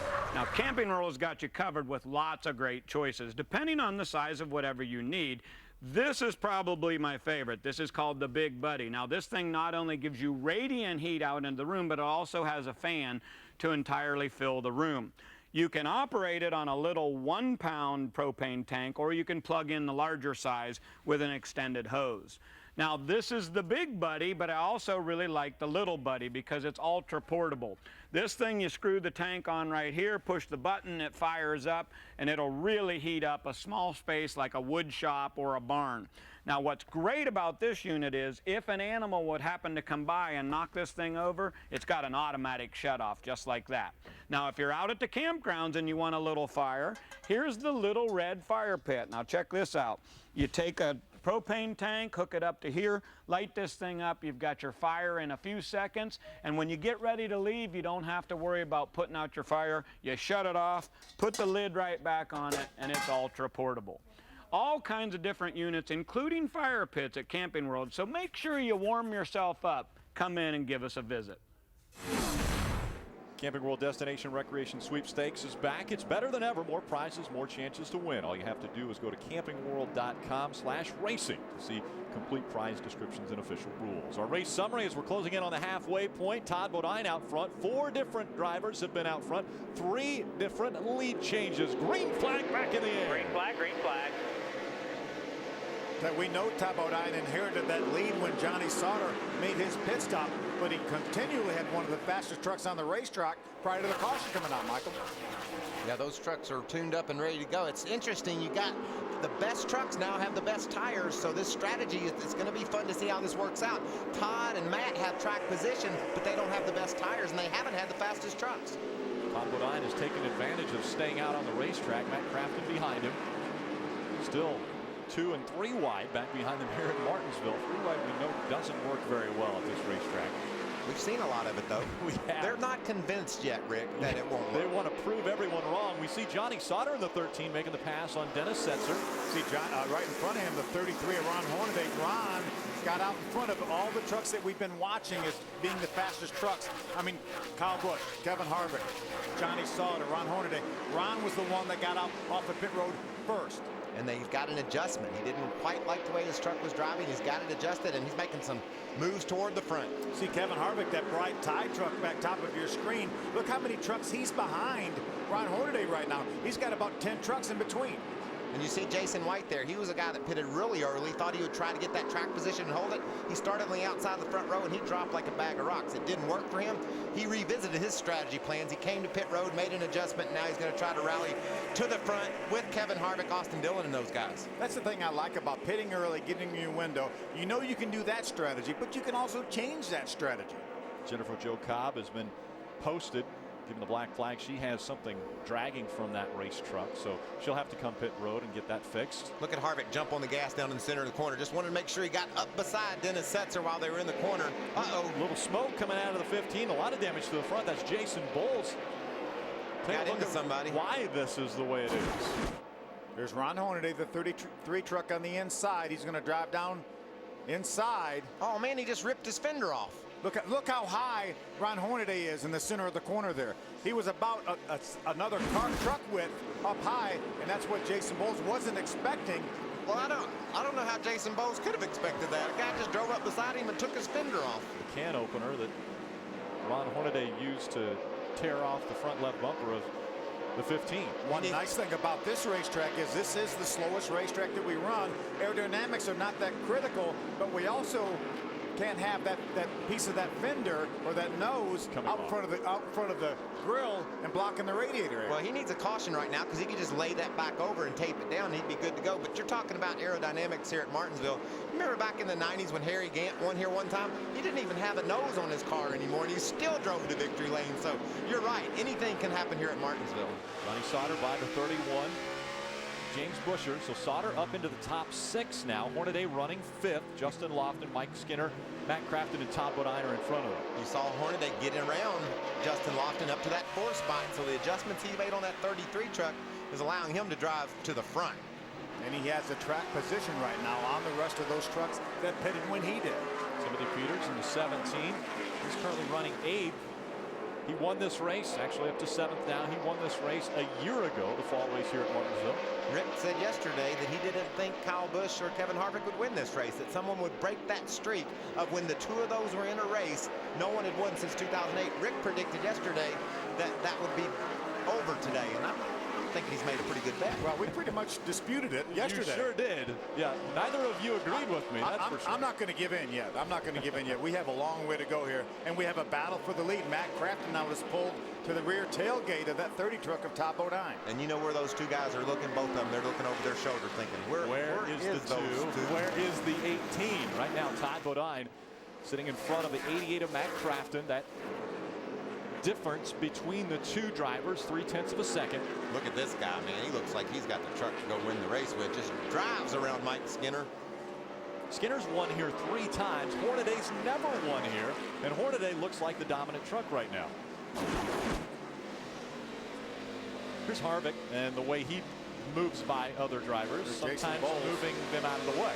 You know, it almost looked like Jason got in the throttle for a second, then maybe pedaled it back a little bit, and then Kevin made the contact. Once he got in the throttle, then Kevin got in his throttle, and it looks like Jason burped it for a second. And Harvick's, you know, outside the top 10 right now, past halfway. These top 3 running for the lead. We've seen Hornaday catch now the 88 of Matt Crafton, and Todd Bodine still just in front of that 88, Ray. And guys, I had to do a little bit of digging to try to figure out who it was, the driver that last beat Kyle Busch and Kevin Harvick on the racetrack. It was in 2008. It was at Homestead, and it was driver number 30, Todd Bodine, who's out front, was the last guy to go to victory lane when both of these Cup drivers were in the race. And another milestone that could happen today is Todd Bodine maybe will go to victory lane at a short track. That's never happened before. Well, he's certainly inspired. The passing of his mother last night. He's driven, he's determined, he wants to win this race for her. And sometimes when you have the talent that Todd Bodine has, that's the only differentiator you need. It's just a little extra inspiration, and I know he has that. He's going to try to go by that 0-1 of Angela Cope. And Angela's a couple laps down now, 4 laps down. Actually, this will make it 5. As she's running in the 33rd position. We still have 28 trucks on the lead lap. Norm Benning running 28th. He's the last truck on the lead lap. Hornaday also trying to get by Angela Cope. You see that little gap between Matt Crafton and the second spot, Ron Hornaday. Watch, look how close Ron Hornaday was here. He drives down in turn number 3 hard. This is just a couple laps ago. And then he misses the center of the corner. He jumped in the throttle, the thing got sideways, and he loses 3-4 truck lengths down the next straightaway. Now he's trying to get that back right here. And it looks like he's going to grab it back in a hurry. You can see how he closed on Crafton entering turn 1. Norm Benning trying to stay on the lead lap, but it was short-lived because Todd Bodine just got by him and put another truck a lap down. 27 trucks on the lead lap. Todd Bodine setting the pace. Matt Crafton running second. Hornaday, Sauter, and Skinner are your top 5. The shortest track on the series. And let me tell you, it's getting tight up front.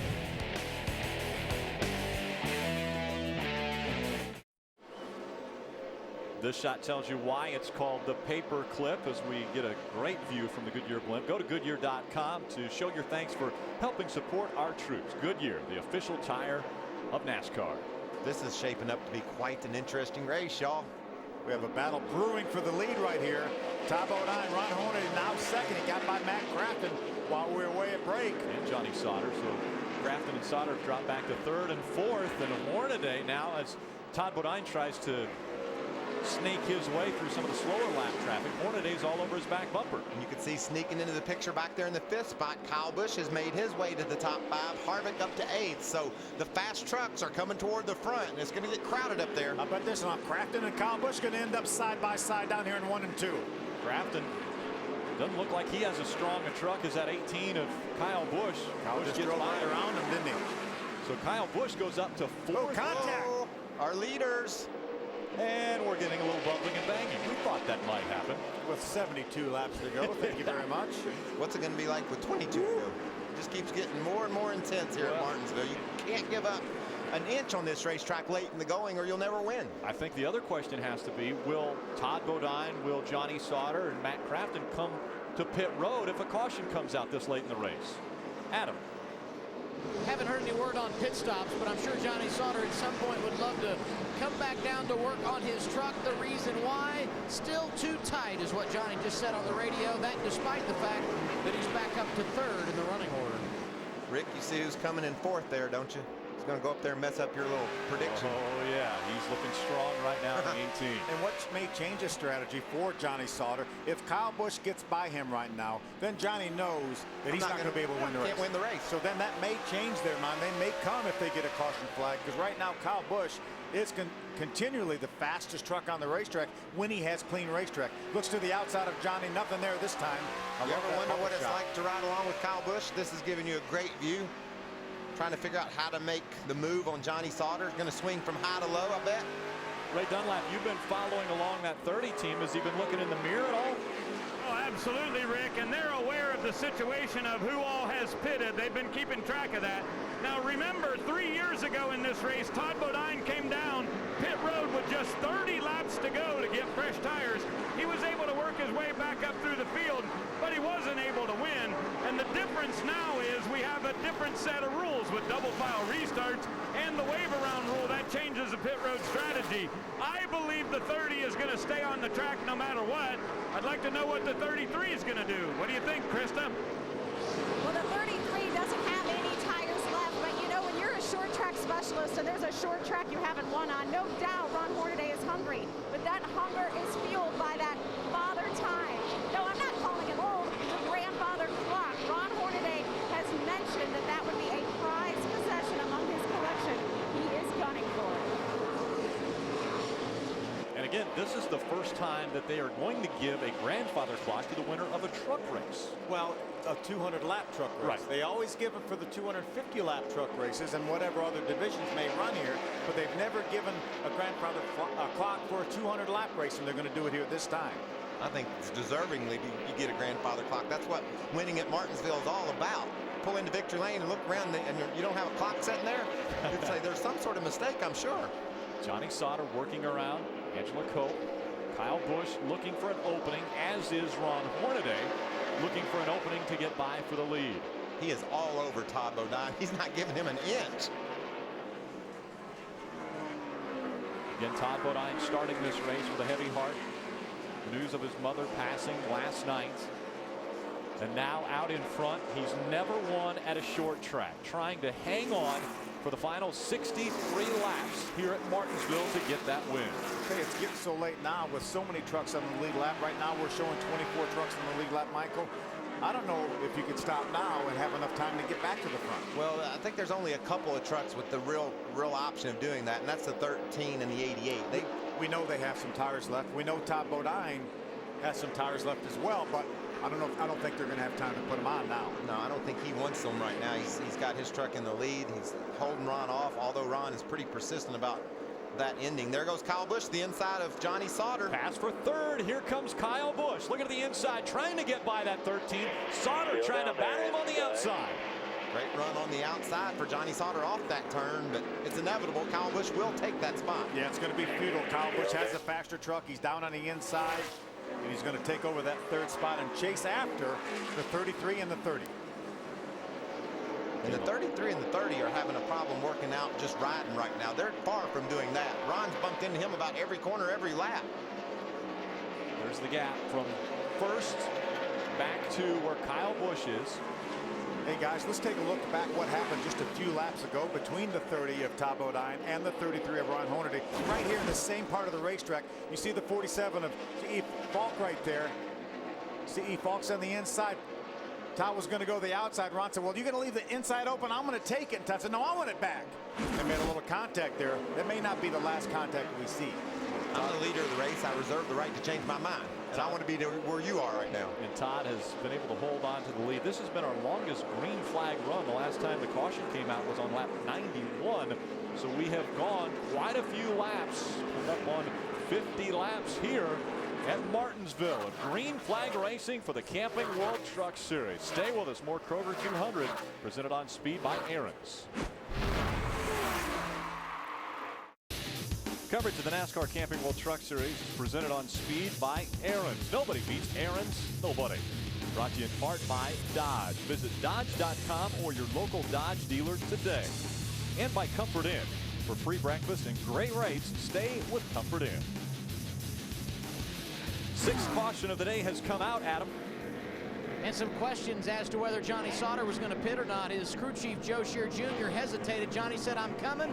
4 tires and a track bar. Make me 2 loose," is what he said. And you probably saw his teammate.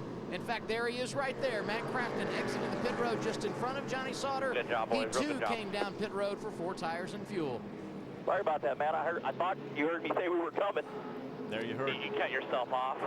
Heard Matt Crafton say, "Good job there, guys. Good job." Got him out in front of the 13 and the 5. Fresher tires, will they work for Matt Crafton? Welcome back to the Kroger 200, presented on speed by Aaron's. And speaking of Aaron's, the Aaron's lucky dog goes to the 16 of Wes Burton, so he'll get back on the lead lap. That puts 22 trucks on the lead lap. That truck's been very competitive today. It's good to see Wes get that Aaron's lucky dog and see if he can turn it into something good. Top 20 finish. He has UNCC on the hood of that truck as well. We talked about C.E. Falk, my spotlight driver, graduating from University of North Carolina at Charlotte. This is getting interesting. We have Todd Bodine on the inside, and just outside of him, Ron Hornaday.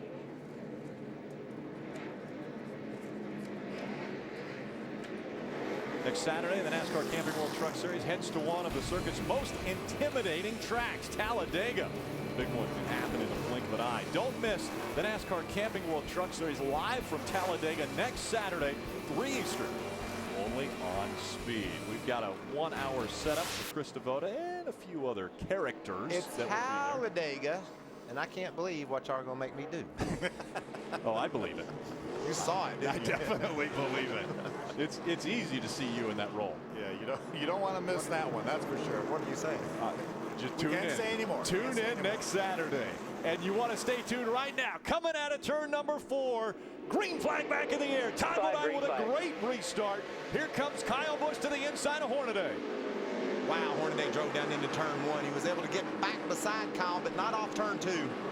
Kyle has the preferred line now as they go into turn number 3. Kyle Busch trying to hang on to second. Here comes Hornaday again to the outside. How about Timothy Peters on the inside of Harvick? They both coming off of 4. Battle for the 4th spot now. Oh, and Harvick down the racetrack, letting Timothy Peters know, I don't appreciate the way you're racing me right now. Timothy's probably like, well, I don't get it. I'm happy. They stay off of each other now, and Timothy Peters is able to move in front of that 2. Jason White made a late pit stop, Bill. Now here he comes up into the top 5 with that truck. Ooh, Kevin, something's wrong with Harvick. Something's wrong with that truck right now. Harvick having problems with the 2 truck, and he is falling back through the field. Think the brakes messed up, Phil? Well, I don't know. It looks like is the left rear tire down on that truck, Michael? We got left rear flat. Yeah, left rear flat. Yep, sure enough. Tire is completely down and off the wheel. Oh, and around he goes. Kevin Harvick around. Will the caution come out? They're holding it. They're not bringing the caution out yet to see if he gets turned around. 13 of Johnny Sauter spins, as well as Ryan Segan. The 39 goes up the track, and the yellow flag will now come out.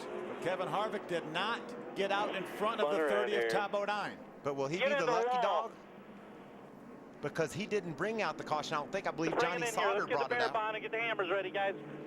Look at the damage to the back of that Sealmaster Chevrolet. That's a lot of contact there. Or maybe NASCAR will determine that Harvick was on the lead lap when the caution flew. But you have to maintain the speed, so I'm not sure how they're going to call it. They're saying the 92 of Dennis Setzer is the Aaron's lucky dog. Take a look at what has just transpired. See, the left rear tire is already down right now on Kevin Harvick's truck. He goes down in the corner fighting to maintain control. He does a good job with that left rear tire. He's not going to spin till they get back around to the next time around in 3 and 4. Austin Dillon was all over his back bumper, and Harvick still able to keep it straight even with the contact of the 39, but then coming into 3 and 4 just can't keep it straight any longer. And this race, you can't hide at this racetrack. Obviously Kevin Harvick having a problem, but the racetrack is so narrow there's nothing he can do about it. And while that was taking place in 3 and 4 and we were thinking a caution may come out, this was happening in turn number 1. James Busher on the inside of Johnny Sauter, and Johnny tried to close the door on James, and he hits the wall hard. We talk about people giving and taking for a little while here at Martinsville. That's over now. Yeah, we're inside of 50 laps to go. The giving is over. The taking is coming. There was a little bit of curve action, it looked like, for James Busher, and out into the 13 he went. That's a rough couple of laps for the 39, wasn't it? He was up in the middle of that. He was up in the middle of Kevin Harvick's mess too. There's Kevin's on board. You can see finally Ryan Sieg being able to slip by Kevin Harvick, only to go down there and see another crash. And Kevin, with that left rear tire down, could not maintain control, but just almost got that truck fired back in front of the leader. And you can see him, he didn't waste any time getting that truck refired. Just wasn't able to get going in front of Todd. I thought maybe he would had a shot to beat the lucky dog, unless he was what NASCAR eventually said we had to throw the caution for, not the two that wrecked in turns 1 and 2. Maybe that's the case. So Kyle Busch has moved into second in front of Ron Hornaday. Todd Bodine is out in front. You know, the 2 and 17 got to pushing on each other. You know, it made Kevin mad. The left side of his truck is up against. I think when they come down the straightaway, when Kevin shows his displeasure, I think it's probably what's going to cut that left rear tire down. I think that's what did it right there. Now you can see how black that left rear tire is. All the Goodyear lettering is rubbed off of it, and that's when it's already flat. Yep. You're it's already flat right there. That contact where Kevin Harvick went into the right side of the 17 cut down that left rear tire for Kevin Harvick. Watch all this traffic trying to do away with Kevin. Ryan Sieg particularly. Watch, we come off the corner here, and Kevin's as far out of the way to the outside as he can be, but these trucks on the inside aren't giving Ryan any room at all. And then look, Ryan finally gets around Kevin and says, ooh, good, I'm glad that's over. Then he goes down to the next turn, and they crash in front of him again. Yeah, around went Kevin Harvick, and then, like you said, a half lap later, Johnny Sauter with Buescher on the inside. Look, Buescher up into the curb, but Sauter actually cut him off. Yeah, well, Sauter was taking the normal line down in the corner. He didn't think that James Buescher was that far up there. Watch him. He starts crowding him about halfway down the straightaway, Phil. Watch Johnny Sauter coming over. You're over early. He thought maybe that would send a sign to Buescher that, hey, man, I'm taking this turn. The unfortunate situation is the 13, who was very competitive, got into the wall. The other truck extremely competitive. The two of Kevin Harvick has troubles. Ray, what's going on? Well, when they came to pits here, guys, they put on the first set of tires they had used in this race. Remember, they pitted on lap 27. They had re-glued up those tires, so the tires that are on the Tide Chevrolet right now have 27 laps before we go back to green. Todd Bodine on the inside of Kyle Busch. Neither of these drivers have won at Martinsville. Will that change today? Green flag back in the air. 37 laps remaining. Ron Hornaday 3 wide. Hornaday tries to get on the inside of the 30. Can't do it. Kyle Busch still running strong on the outside of Todd Bodine. Well, what a mess Ron Hornaday. We got trouble in the middle of the back. 17 of Timothy Peters gets into the wall and debris flying off. Oh, and now he's into the outside wall. And again, he gets into the outside wall, having problems with that truck, and the caution will come out for the 8th time. Todd Bodine held the lead by just about a quarter of a truck length, maybe just the nose of that truck ahead of Kyle Busch. That will mean he'll start on the inside right where Todd wants to be. Got fluid coming out. You know, it's amazing that when Ron Hornaday faked to the inside going in turn 1, and when he tried to get back in line, what a problem that caused for most of the other competitors. That right front tire isn't even touching the racetrack right now. I'm more worried about his oil cooler. If there isn't any oil in that cooler, it's going to blow his engine up. Plus, it's going to make a mess of the track. I don't know where he's going. Shut it off. Yeah, they said shut it off. Hensley telling him. Right there, Kevin Ray. That's it. Well, a difficult day for the 17 of Timothy Peters. See all that oil, Phil, coming up behind that truck? You blow your engine up in a hurry and cause a mess. A lot of fluid right there. Going to be a pretty big cleanup here. He got scrambled out. Check this out. Down in turn 1 and 2, he gets pushed up into the rubber, the loose stuff. Watch when Ron Hornaday, when he went to the inside and then tried to get back in line, then that caused all these problems. Everyone trying to go every which way. There's some contact right there between the 3 of Austin Dillon and looked like maybe the 7 of Justin Lofton. And then unfortunately for Timothy Peters, he got into Matt Crafton as well. There was debris off of another truck, maybe the 3. Let's take another look. Another view from another angle. See, look at all the problems it causes when Ron Hornaday tries to get back in line. Now watch, Timothy Peters just comes off the turn normally. Austin Dillon tried to make it 3 wide. There wasn't room. Well, he was side by side with Stacy Compton already. Man, that's just a tough situation for Timothy Peters to run so well all day long, and then circumstances just put him in the wall. I don't know what he could have done differently. I don't either. Look at 4 wide there. They end up 4 wide. Timothy Peters just trying to get that truck righted. Then he and Matt Crafton make a little contact, and that turned him into the outside wall in turn 3. Remember, Timothy Peters starting this season off looking very impressive. We thought Timothy Peters might be battling for a championship, but over the last 4 races, 2 of those he finished up in the 20s, and then he fell from 3rd to 5th. Watch Austin Dillon try to squeeze in this hole. He's got a truck on his inside and outside. Unfortunately, the big loser in that mess was Timothy Peters. Timothy getting out of the truck and sure very frustrated. Normally a pretty calm dude. His home racetrack here. And that, you know, Austin Dillon was side by side with Stacy Compton trying to race up off the corner and didn't expect, I don't think, the 17 of Timothy Peters to be slow on the outside. And he didn't give up. He just said, he said, I'm in here. I'm going to try to get some room and get in the middle. Adam, what's he saying? On a day when you worked really hard to get yourself inside the top 5 and then this. Tell us what happened on track, Timothy. I don't know. For some reason, the 30 didn't get going on that last restart. And, you know, it's getting close. So, you know, the tempers are up inside the helmets. And, hey, we're just minding our time and just got collected from behind. You know, just short track racing. I feel like it could be it just didn't have to happen, you know, but Hayes Iron and Metal came on board with us this weekend. Thunder Road, Harley Davidson, Nelson Toyota, Wiss Metal Cutting Tools, Tom DeLoach for an awesome opportunity. Jeff Hensley and all these guys do a great job. We'll rebound back. We're going to Talladega next week, and we won the last Super Speedway race, so we got old Betsy back at the shop, so we'll be all right. See you there. Thank you. Ray? Want to add on the 30, Adam, obviously Timothy said the 30 didn't get a very good restart. NASCAR officials came down here to talk to Mike Hillman Jr.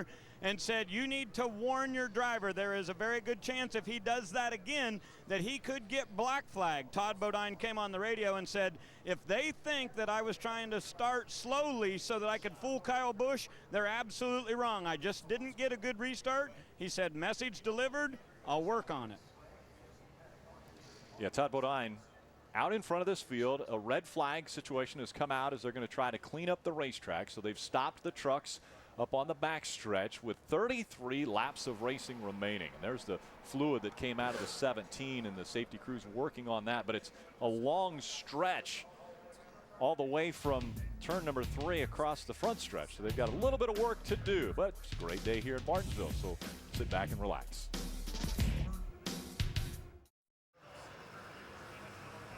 Welcome back to the Kroger 200, presented on Speed by Aaron's. We hope you've had a chance to catch your breath here at Martinsville. Short track racing gets pretty intense, and just recently Timothy Peters found out just how intense.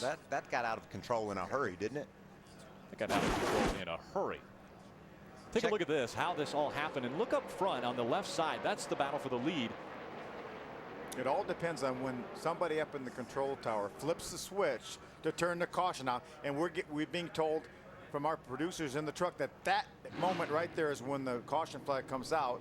Todd Bodine obviously in front, but they go by the scoring loops. Wherever the scoring loops are on the racetrack, at the end of the race, we will use video to try to determine the finishing positions. But during the body of the race, they all go by the scoring loop, and for 99% of that time, the 30 was ahead, Michael. Yeah, Kyle got into 3 a little bit ahead of Todd, but then after that it was Todd in control of the race. And that's extremely important, Phil, because they're going to restart this race in a second, and Todd Bodine will have the inside, that preferred position. Take a look here at who Timothy was a little bit disturbed with, and it was the 2 of Kevin Harvick.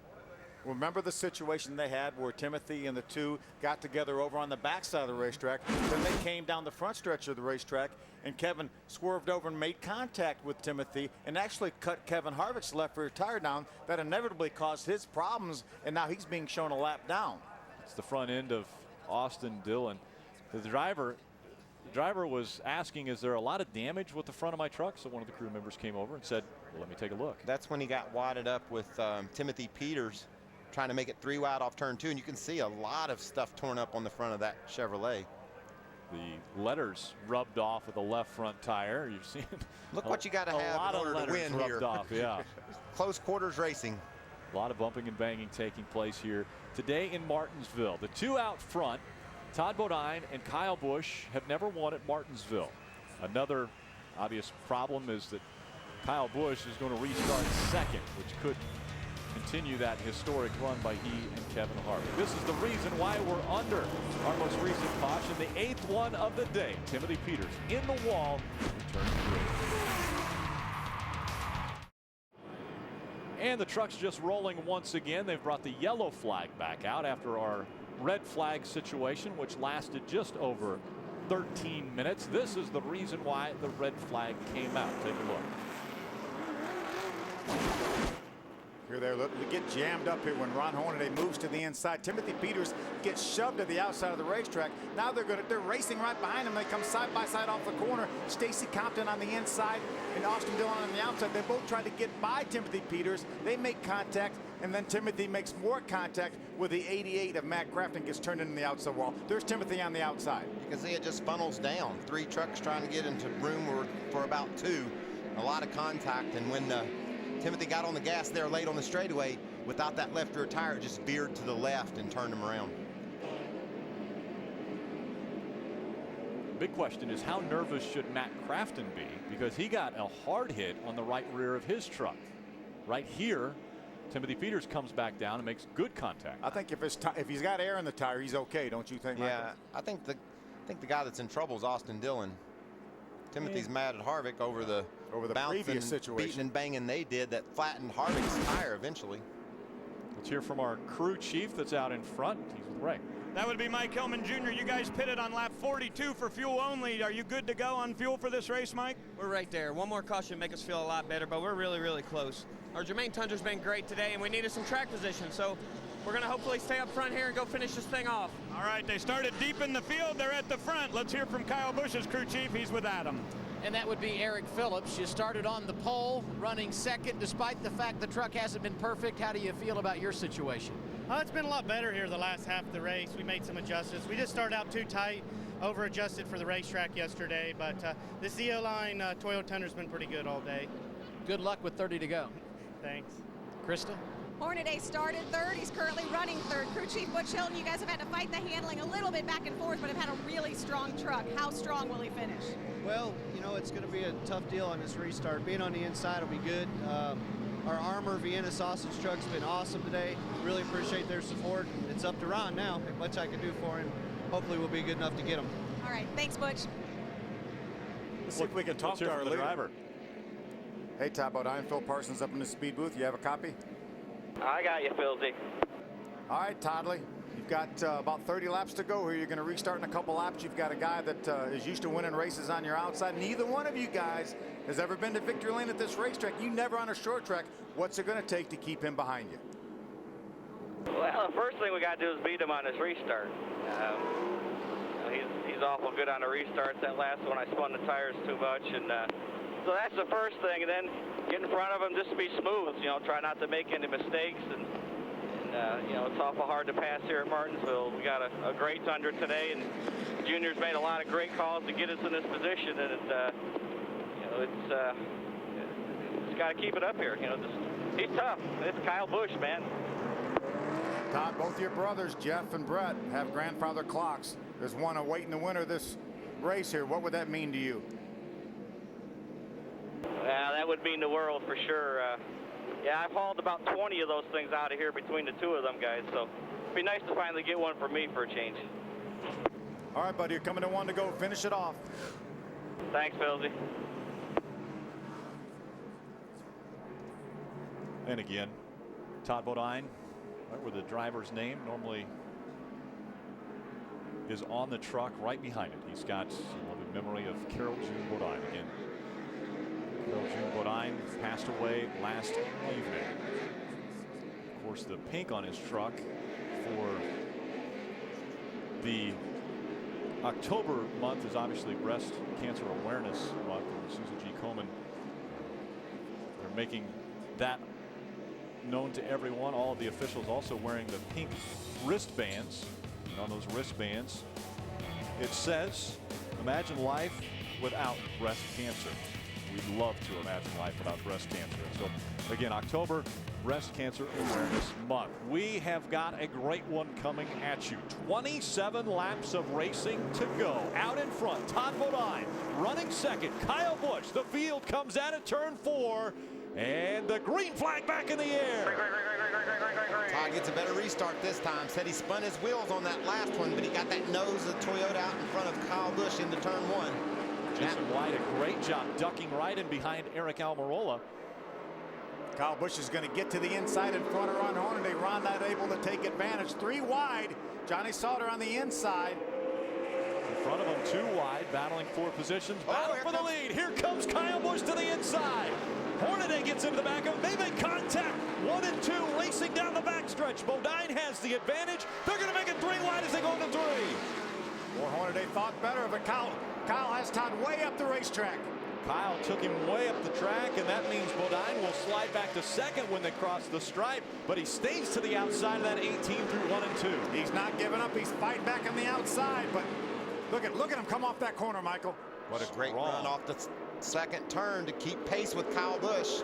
Kyle Busch to the inside, Bodine on the outside. Busch has him cleared now. Busch led the first 7 laps of this race, and then he fell back to Kevin Harvick. Now he's out front once again with 24 laps of racing to go.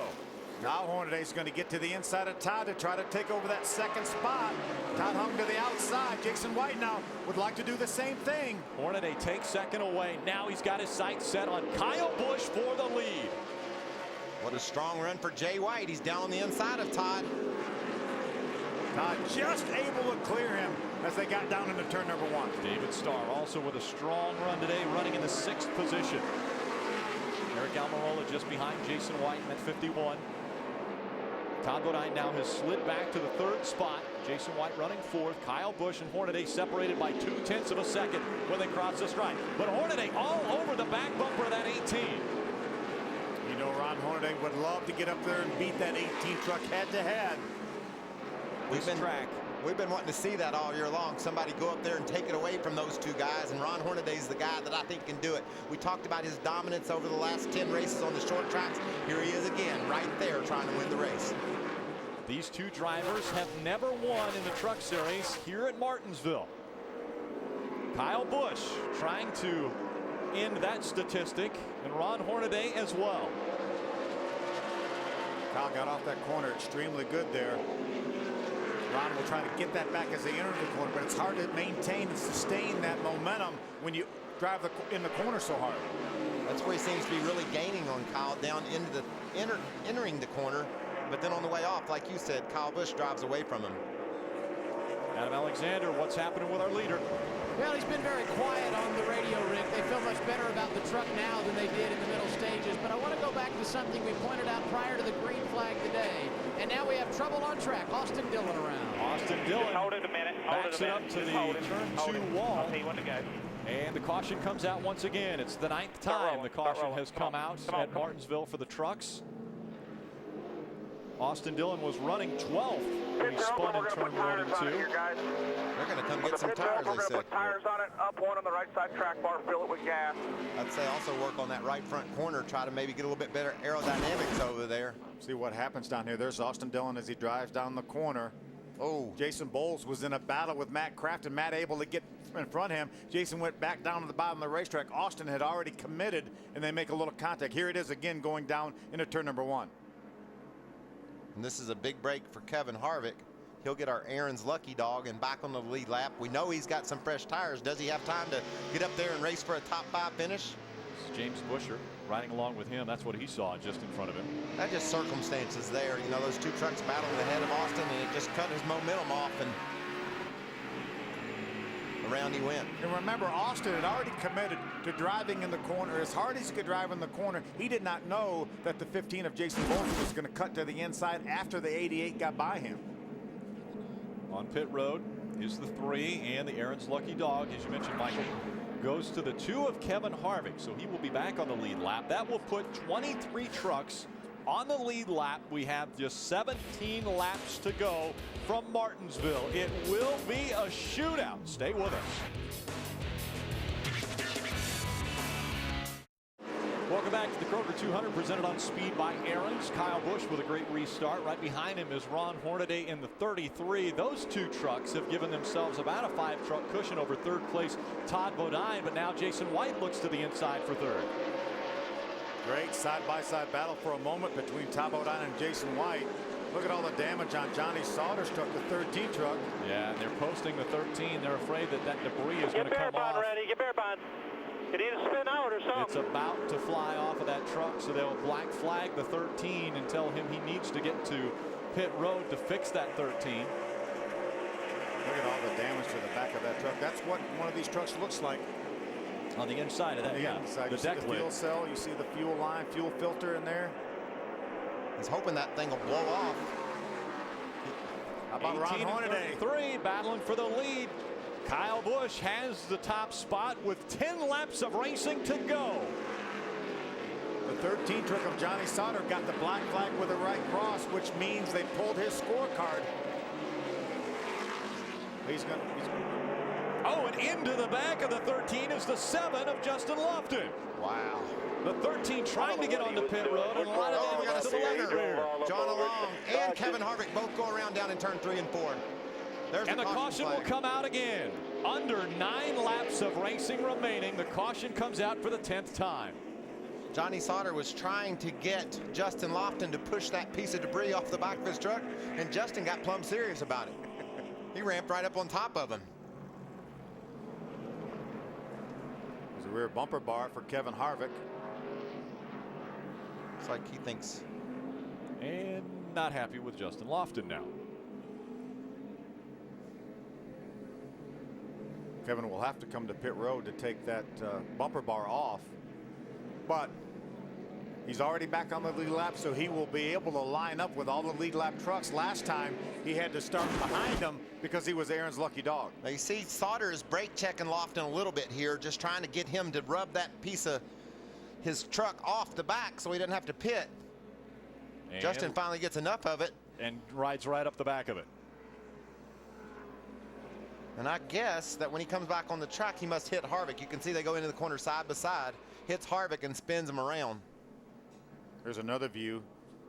Lofton trying to get by on the inside and just drives up over the left rear tire on that 13 truck. Good view of Rodney Adkins there on the back of that truck. How about great camera work too by our guys? They always do a spectacular job, and we appreciate it every week. Here's Kevin Harvick now, right? No, this is James Buescher right behind this group. He's going to have plenty of room to get by on the outside. Now you can see what happens to Harv. Yeah, here's Austin Dillon. 7 truck runs into Harvick and spins him around. And that's why Kevin was upset with the 7 truck of Justin Lofton. Think Austin Dillon's upset with him too since he got involved with it. Johnny Sauter already on pit road, and there's Johanna Long gets turned around there. Wow, what a great job she's done again today. She was running in the 19th spot before that spin on the lead lap, been on the lead lap all day long. She's fallen back to 22nd now with that spin, but still another great job for her today. Kevin Harvick tried what we saw Kyle Busch do the other day. Actually, the bumper bar already fell off right before he got to the wall, but we saw Kyle Busch try that a year ago, where he was trying to push the sheet metal in on the left side and actually screwed up and went across the commitment line, and they made him come on to pit road. Kevin did a better job. He did it up there where there wasn't a commitment line. Exactly. This is short track racing. We've got a lot of sheet metal missing. And 5 to go. We're coming down to 5 to go with a restart. Hornaday and Busch, 2 of the best restarters in the business. Top of line, Jason White, row number 2. Our top 4 have never won at this racetrack. 5. Top 5 have never won here at Martinsville. That is about to change. One of the top 5 will get to victory lane. And the green flag is back out again. Good restart by Kyle Busch. He has a half a truck length, but Hornaday drives in the corner hard.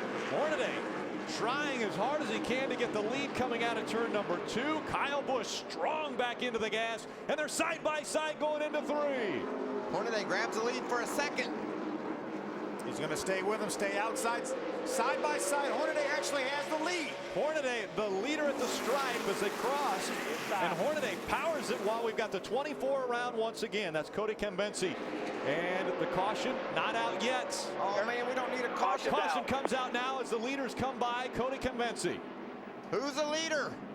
I'm thinking it might be Ron Hornaday. Hornaday is going to be the leader, we believe. He was in front of the 18 at the last loop is what we're hearing from NASCAR. We'll wait to make sure, though. What a battle. Now we're hearing from NASCAR that Kyle Busch. They're calling 1833. We're ahead of them. There no you go. way. Let me down.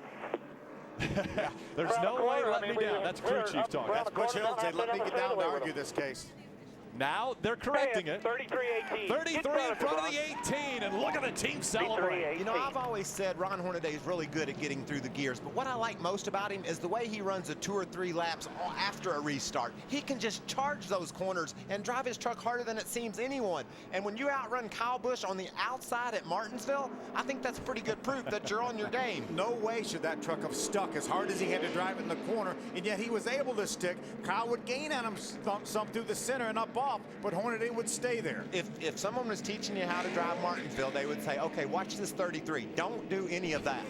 Don't drive into that corner like that. You'll never get a turn. That deep. It won't work. And you can't pass anybody on the outside here at Martinsville. It was exactly against all odds, and he pulled it off. And it was determination that made him do it. I know. He wants to win here at Martinsville and get that grandfather clock. Hornaday is proving everyone wrong. This is what caused the caution to come out. Got a spinner. Again, Cody Cambensi gets turned around and backs. Well, he has reverse now. We see that. Backs it over the curb. Contact. There's the twins, 2 of them. They've been together most of their lives, probably. That was bad. The twins. The 6 and the 0-1 running nose to tail. Amber and Angela Cope. We have had great pictures from the Goodyear blimp. So beautiful.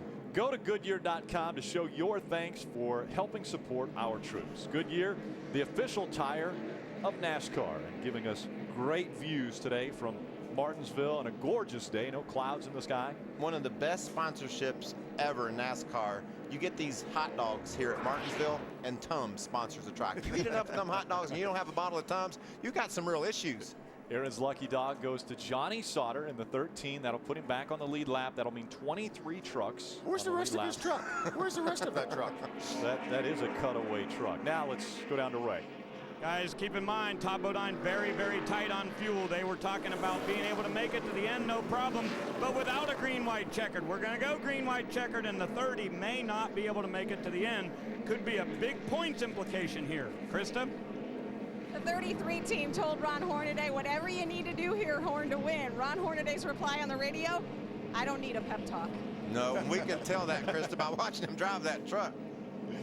No pep talk needed for Ron Hornaday. Again, he would also love to take home a grandfather clock at the end of this race. Well, just think what Kyle Busch is thinking. He's thinking, well, Ron just passed me on the outside. Why can't I do that? I'll probably have to do the same thing to him. And we saw Kyle Busch early with a tight truck have to run up high, but while he was running up high, guys were passing him down low. Todd Bodine's wanting to see the 1 to go sign come out. I think that's what's fixing to happen. This will be the 7th green-white checker. One more lap. That's not good for Todd. No, sure isn't. Here at this racetrack, it's also going to be the 7th green-white checker of the season. Kyle Busch has come out up top of 2 of those green-white checker finishes at Bristol and Chicago. Can he do it for a 3rd time? Remember at the very beginning of the show when we talked about nobody's beaten Kyle Busch and Kevin Harvick since the 2008 season when they've both been in the race. How about just when Kyle's been in the race? The race winners in 26 starts in 2009. Kyle Busch has won 12 of those starts, and Harvick the other 4. That's almost half. Unbelievable what those 2 have been able to do. We're going overtime in Martinsville. I love overtime in a truck race. Double file restarts.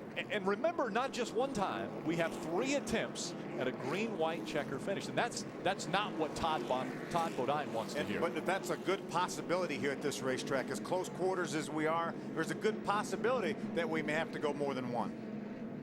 What a gorgeous facility here. Ah, so nice. That's history right there, Phil. The first year they raced NASCAR, they raced it right here. We've been doing it ever since. How cool is that? Since 1949, the first Cup race took place here. You remember who won? I mean, Red you were Baron. there, right? Red Byron. Yeah. He wasn't the Red Baron, but he was Red Byron. Where'd Snoopy run? I don't think he ran 3rd. He wasn't in the top 10. He was driving Raymond Park's car, right? That's back correct. in 1949, the That's first correct. champion car owner. And what an amazing story Red Byron is, too. He was a war hero. He had an injured left leg. They had to they had to configure the car so that he could push the clutch in with a brace on his left leg. So Rick asked me if I remembered who won, like I was here or something. I mean, well, I didn't want to. I can read. I didn't want to give away your age or anything. But.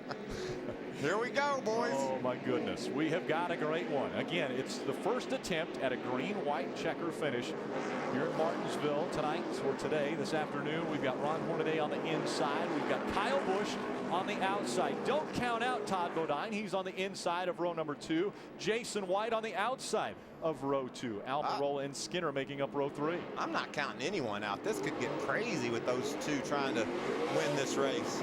Randy Kaiser takes the pace car off of the racetrack. Now the field back in the hands of Ron Hornaday and Kyle Busch. This ever important restart. How will it come out in turn number 1? We're about to find out as the green flag's back in the air. A great restart for Hornaday.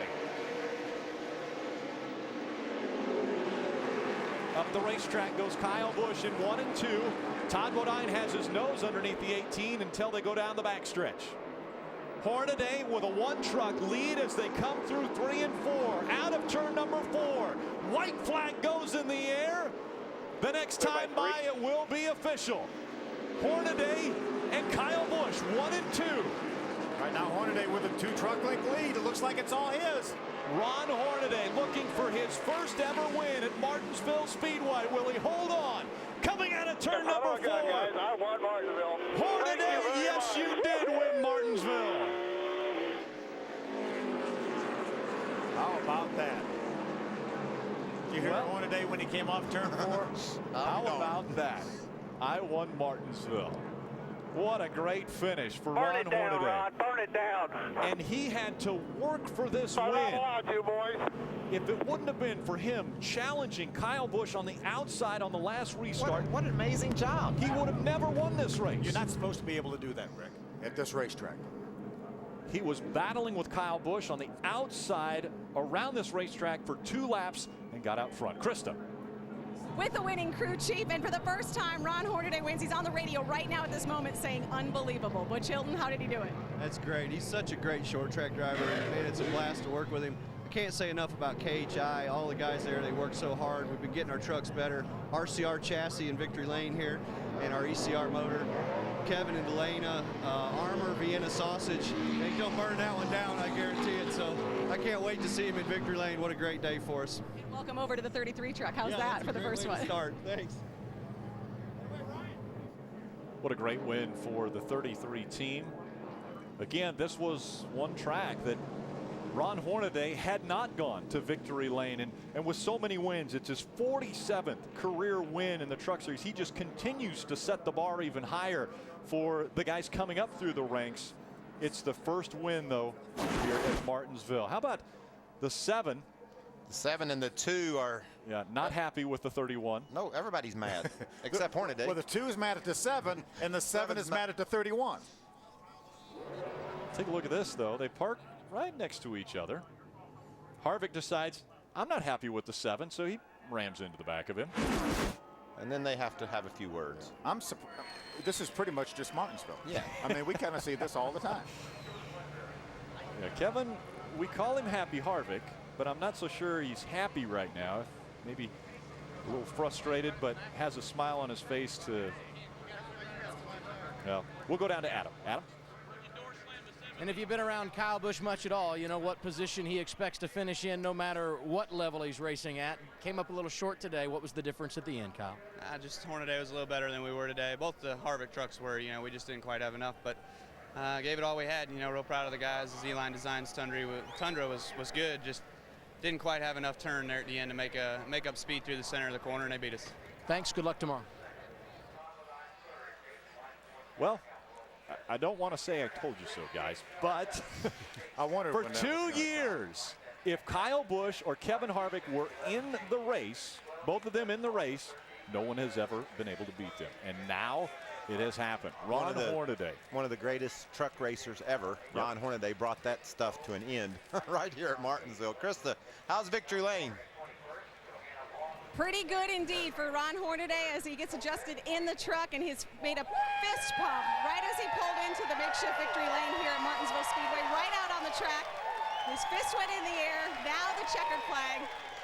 Ron Hornaday as he stage dives with his crew. He may be 52 years old, but never too old to jump into the arms of your winning crew. More short. They don't know how to do that. That's why they weren't up so close. More short track wins than anyone in the series, but never at Martinsville. Does it feel as good as you thought it might? I got tears in my eyes. This is so cool. I mean, I hate to be a big, there's a lot of people get repass. Shane Mill, Todd's mom, just an emotional deal. But Harvick said this paint scheme hasn't been beatable, and we proved it tonight. I didn't beat on the 18 or nothing. I just got to thank Kroger, Ream, Chevrolet, ECR, everybody, Goodyear, all the fans. I mean, this is unbelievable. I went at Martinsville fair and square. And you had been on those several restarts, running second or third, trying to get down on the bottom to make the pass. How important was the fact that you took the lead before that last caution came out? Was that the difference for that final restart? I was just playing with the brakes all night long. That long run, I lost them a little bit, and it helped. Just we were playing with them, and I don't know. It's just so cool to have Kevin and Delana believing in me and giving me Butch Hilton and all these guys to come back to do this. Made a big change at KHI, and this is cool. They can still believe in the old man and give me an opportunity to do this. You have a spot picked out for the grandfather clock, the first one for this race. First one, I had to be the first one to win that. That was just very special. I got to say hi to my daughter Candace and Slater. Do good in football. Just gosh darn, this is Martinsville. I won it. I got a grandfather's clock. Woo-hoo. I know Delana was here to help you celebrate, and I think your other team owner, Kevin Harvick, is finding his way here. Here comes the owner to congratulate his winning driver. Kevin, I know you wanted it to be you, but if it couldn't be you, I'm sure you're pretty glad it's this guy. Yeah, I'm just real happy, to have Butch and Ron and everybody over here, and to finally get Ron in victory lane at Martinsville is pretty cool. Hate it for our tide ride there today, but we had some brake issues that we had to and got us behind. But all in all, just got to thank Armour and Kroger and everybody who is a part of this program, and Ron for sticking with us to get his stuff right. And you're able to smile even after all that contact on the track that you had to go through today. Yeah, I mean, yeah, it's not something that you want to do. Come from the back here at Martinsville. We had a flat tire, got in the 17, got spun out, so it was an eventful day, but that's part of it. KHI sweeps Martinsville in 2010. Kevin Harvick wins in the spring. In the fall, it's Ron Hornaday, his first ever Martinsville win. And Christy, you probably should have asked Lindy where that grandfather clock was going to go, because I'm sure she'll be the one placing it in the house. That's Ron's wife down there by him.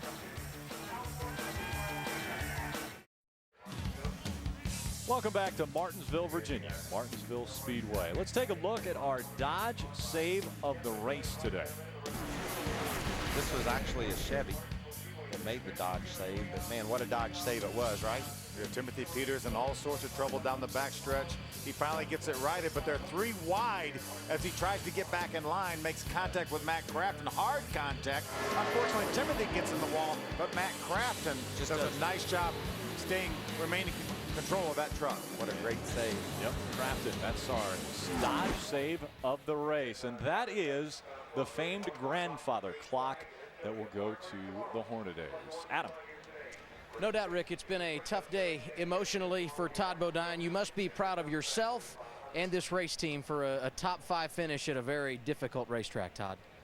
Yeah, I'm really proud of this team. And Junior does such a good job in strategizing the race and giving us the track position. We didn't have, we may have had a 5th place truck or about a 7th place truck, and we finished 3rd. And that's because of what Junior did and the guys in the pits, and getting the breaks that we need. And this is how you win championships. We didn't have the best truck, but we finished 3rd. We got a lot of points. We led the most laps, so we did really good. I'm proud of this Germain Racing team, and it's tough. And I was good till I got to pit road, and then it was pretty hard. But it's all good now. Mom and Dad were watching. They were in the grandstands up in the sky, rooting me. And like I said before, they love this racetrack, and I know they were with me. On behalf of everyone at Speed, well wishes on a tough week ahead, Todd. Thanks. Todd talked about the points that he is currently leading by a bunch with just 4 races to go. 282 points in front of Eric Almirola. Jason White moves back in the top 10. There's 3 or 4 races there in a row where he blew up, finished about last, and he's able to scramble back into the top 10 with a solid 4th place run today. So great for Jason. Great run for Jason. Timothy Peters, the big loser. He loses a couple spots down to 7th. And remember, at the banquet, they bring the top 5 from both the Truck Series and the Nationwide Series together. So great battle going for those 5 spots. The NASCAR Camping World Truck Series is presented on speed by Aaron's. Nobody beats Aaron's. Nobody. Brought to you in part by Camping World. Visit Camping World for all your camping and outdoor needs. And by Touch of Gray. Gets rid of some gray, never all. Take a look at our unofficial results. Ron Hornaday marking down Martinsville now as a track that he has won at. Kyle Busch coming home second. How about Todd Bodine comes in here with a pretty much insurmountable point lead and finishes it off with a strong 3rd place run. Great runs for Ricky Carmichael, our buddy Hermie Sadler up into the top 15. BJ McLeod making that start and getting the top 20 finish. Just really good runs throughout the top 20. And Johanna Long wound up 22nd. Was really good all day long. On the lead lap. Certainly. See, Johnny Sauter, though, a lot of trouble. Johnny Sauter had such an excellent truck, led a lot of this race, gets involved in a couple skirmishes, ends up in the 21st position. History made once again. We had 4 women drivers in today's race. That's the first time in a National Touring Series, NASCAR, that we have had 4 different drivers, different female drivers in the race. Big hugs from Todd Bodine to Ron Hornaday. Congratulations. An emotional roller coaster day today. Let's take a look at today's Touch of Gray winning touch moment. This would be the high of the roller coaster as far as emotions go. Ron Hornaday was able to get by Kyle Busch on the outside. When the caution came out, that meant he was able to restart on the inside, and that sent him to victory lane. That was the Touch of Gray winning touch moment. Touch of Gray gets rid of some gray, never all. Ron Hornaday's 47th career win, his first at Martinsville. Next week, the Camping World Truck Series heads to Talladega Super Speedway. Boo! And once again, it's time for the Speed broadcast team to share some Halloween fright. Ooh. 2 years ago, the crew followed the Yellow Brick Road and saved Dorothy from the Wicked Witch of the West. Last year, they saved Gotham City as the Cape Crusaders. Tune in to see what the crew might be up to this year for a special hour-long setup hosted by Chris Voda, plus great racing from the biggest track on the circuit. All this starting at 3 p.m. Eastern, only on Speed.